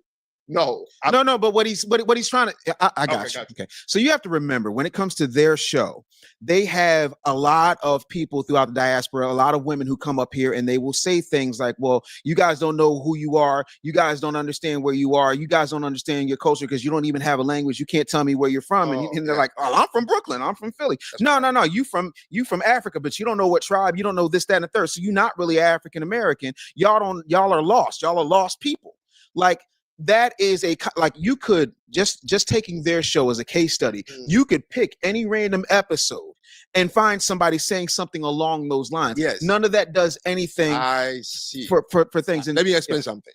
So the term African American is correct. It's Afro-Brazilians, Afro-Cubans, Afro-Americans. The Afro, you can make it African. I am not African American. Because I'm from Benin. Right. So I'm a Beninois American. Obama is Kenyan American. Right. You are African Americans, which means I can look at you and trace that you are from the continent, except that I can't trace which specific tribe. That's why we use the continent as a whole as a prefix to your current nationality. So would you call somebody from Haiti, Haitian, Afro-Haitian, or Afro-Jamaican, or Afro-Trinidadian? Now, very good point. You see, those who live in the Caribbean, they are homogeneous by skin color and they don't have any mix of people. So you just call them Jamaicans, Haitians. You don't say Afro. But Brazil is not originally all black Caribbean country. It was Portuguese, and then they took blacks there. So to differentiate, you say Afro-Brazilians. Yeah. So that is the difference. Yeah. Okay. So if I look at you, I say, oh, wow, these are brothers and sisters who once could have belonged to. Now, I bet you, if the African Americans who came here had been able to trace their tribes, their country, that kind of thing, you wouldn't look at me and say, I'm a brother. No. I'm telling you, without that information, I want to call you a brother. Oh, no, I totally admire it. Yeah, I admire it because I know it's a very endearing word that African Americans use here to show that we are in a struggle together. Okay, I understand that we're unified to build together. So I think you're looking. Okay, so that is what he was saying. Right. He said something was interesting, that I educate for a reason. I do. Yeah. I also uneducate. Meaning there are certain promises we are being given. It's just diverting us, and it's not going to happen. You're not going to have a Pan-Africanism. That is one. It is only for groups of people who are thinking that there's a reason they can't build South Africa. So now you're looking to join because misery loves company. Don't let Dr. Umar hear you say that. So no, I don't believe in Pan-Africanism. It was created after, Kwame Nkrumah made it popular, but even though it was created a long time ago, Kwame Nkrumah, and why was it created here? It makes sense. Because when you are in captivity outside, you long for the people there. You remember the song By the Rivers of Babylon. Here we sat and we remembered Zion, even they don't know. So you are remembering Zion. So it's fine for you to have that need to say, look, if I can only connect with my people. But I am realistic that unless you and I, one-on-one, we decide on how we want to relate, there is nothing common and natural that is going to make me and you ever understand each other easily as an African-American and I. Impossible. Well, do you think that we're intentionally divided? intentionally divided? If we want to relate, Yeah. there is not, unless you and I, one-on-one, we decide on how we want to relate, Yeah. there is nothing common and natural that is going to make me and you ever understand each other easily as an African American and I. Impossible. Well, do you think that we're intentionally divided? Intentionally divided? Black people? No. Which one? Africa from African Americans? No. It's just natural because we don't have anything in common, man. We're not intentionally divided. What do you mean? You were intentionally separated by being taken away from the continent. Now, you are asking for a unity with Africans on the continent. We have huge problems of our own. Curable diseases we can cure. Okay? All right. Inside the United States, the African Americans themselves don't get along. Yes. Crime and killings in Chicago, Baltimore, LA, Detroit, you name it, in Bridgeport. You know, I'm the gun violence director for my city. So you go to New Haven, Hartford, Waterbury, and Bridgeport, and we don't shoot Asians and white, we shoot each other. Now, when are you going to even fix that to unite in the United States of America first and say, now we can look towards the continent when we are divided over there? We can't. There's better chance you guys can unite here than we can ever dream. No, don't be fooled by that. And don't let anybody who comes here tells you anything flowery about the continent as if we have accomplished anything. No, we haven't. I think that's one of the biggest weaknesses of Africa is the lack of unity. I think once the Berlin Conference happened and they started putting these invisible borders and created all these countries, you go in and you conquer Africa because everybody is so segregated. And you got things of, y'all don't have racism over there. Y'all created your own form of racism called xenophobia. Like y'all don't even experience racism, but y'all needed to create some system to divide each other. So y'all created xenophobia. You discriminate against somebody because y'all from a different country. You see them as an enemy. Is no different from gang violence. These are the people that look like you, and they don't respect or want to unify. They see each other as the enemy. That's the issue. Like, I'm telling you, when Frank talks about African American, he points also onto the continent. You have missed the similarities I'm trying to display. It blew me away when I arrived here, man. I'm telling you, when I arrived here, I was yearning for some black women. I mean, I've seen them in movies like sisters are fine, not the fat ones on the continent. Okay? Until I got here and I said, I can't. I can't, and I'm telling you the truth. I can't. African Americans are impossible. So you wouldn't date an African American woman? He said he married one. His first wife. Okay. Seriously, I'm being honest, man. Because as soon as I walk in here today, I knew I would speak freely. Right. Yeah.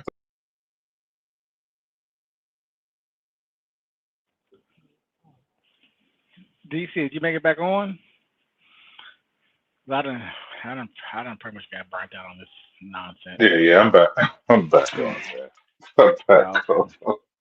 Yeah, that's pretty much the gist of it. I mean, we kind of went over everything that he's talked about anyway, but yeah, you got to hit a part where he kind of explained how you see how you kind of like try to fit it in and try to make it work, but it's still kind of like a slight altogether instead of saying, what the truth is.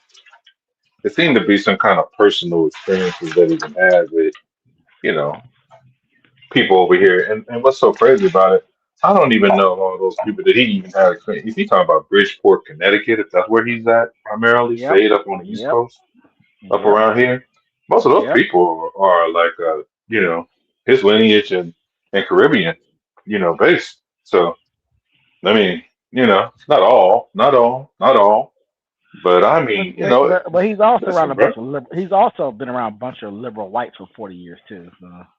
Yeah, that's true. That's also going to impact your processes, and it's a lot with that.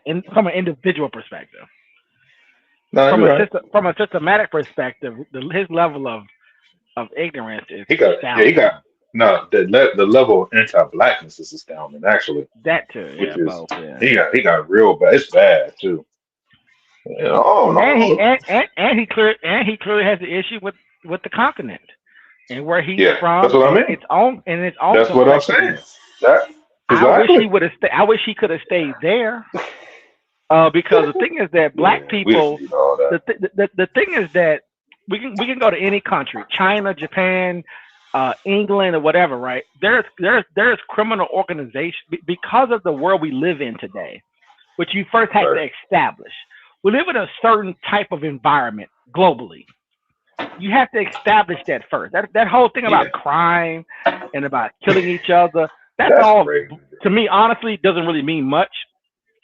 What you have to really get into is that the universe, the Earth, the human beings on this planet have went. We're in another space, and me and you can go to Japan and look at very high level organized crime, street crime.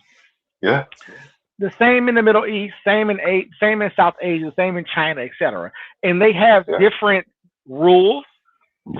If you want to call them, you can define from a Western perspective. Norms, different norms, basically. It's all human. What's I'm so saying crazy that from about it, it's a Western all perspective, human. we can say that the rules in Thailand are very aggressive. Right. You know, I know what and you maybe mean. kind of outdated because of how they treat basic crimes. So we can look at when you're in a more of a when America, you know, when you're trying to be more in a liberal society, a lot of things we're trying to deal with instead of having corporal punishment for chewing gum, right? Like we're doing this. It's a lot of things that are happening experimentally to allow human beings to operate. I feel like a lot of this stuff gets all mixed into the same batch of conversation. So he would say something like, "Oh, when I came to America, well, they killing each other all over these different cities. Black people in America are all together. Yeah. We're all together. Yeah. But you're only seeing from a certain particular lens for whatever reason, it is. I don't know what that means. But that's why I will push back on you a little bit with the liberal. Wouldn't you think he'd be more of the conservative kind of brother that came here and got with that kind of crop of group, that Reagan bunch that came here from Africa? That kind of group? Yeah, but I mean, I don't know. Like, it doesn't the way matter. he is, the way he thinks. Liberal, No. It's still all liberal. No, these are liberal people, but you know what I mean. America's a liberal country, bro. It doesn't matter about the politics on that level. I know that. Democrat, Republican, Reagan, it doesn't really matter. It's a liberal society. I'm saying the mind frame on obfuscating blame, the blame game is what I mean. Okay. Conservative on that bending towards, leaning towards self accountability, even though that's not what this country is. That's what I mean. Yeah, that kind of bootstrapism, you know. You know, you can hear it comes out. That's the anti-blackness. That's what I'm saying. Like definitely comes out. Yeah, it comes out. He said, "I can go wherever I want to go. I can do whatever. I want to do. I just chose to come to here because I had some endowment money for a university." When he said that, DC, I was like, "Yeah, we're not talking to the right person. This ain't the right person." What? Because you're definitely in the system. Exactly. And the fact that you have been allowed to even get a passport and don't even understand what that means or to even what? But did they talk about, you know, did they go over, because I was kind of out a little bit and my phone went out.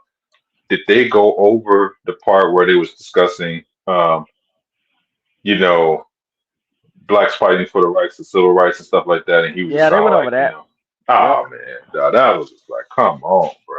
Like, he kept saying, I don't know anything about that. Said, what? I don't know anything about that. What is going on with this guy? Yeah, you know. So I said, like I told you, that's how I know he's pushing the narrative. It got trendy. He's getting attention because it's causing emotions and, you know, etc. Yeah. And it fits within the social media environment. Yeah, it does. But I mean, like I told you from the beginning, it's content. It's obvious what it is. It's content too. Yeah, a lot it's content. Yeah. It's content. Yeah, man. So you ready to lock it down, man? We've been on here for a minute. Shit, I'm good, man. This is the Code Breaker. This is Paradox. This is DC. We're back at y'all asses once again. Y'all try to knock us down, man, but you know how it go. We here and we ain't going nowhere. Until next time.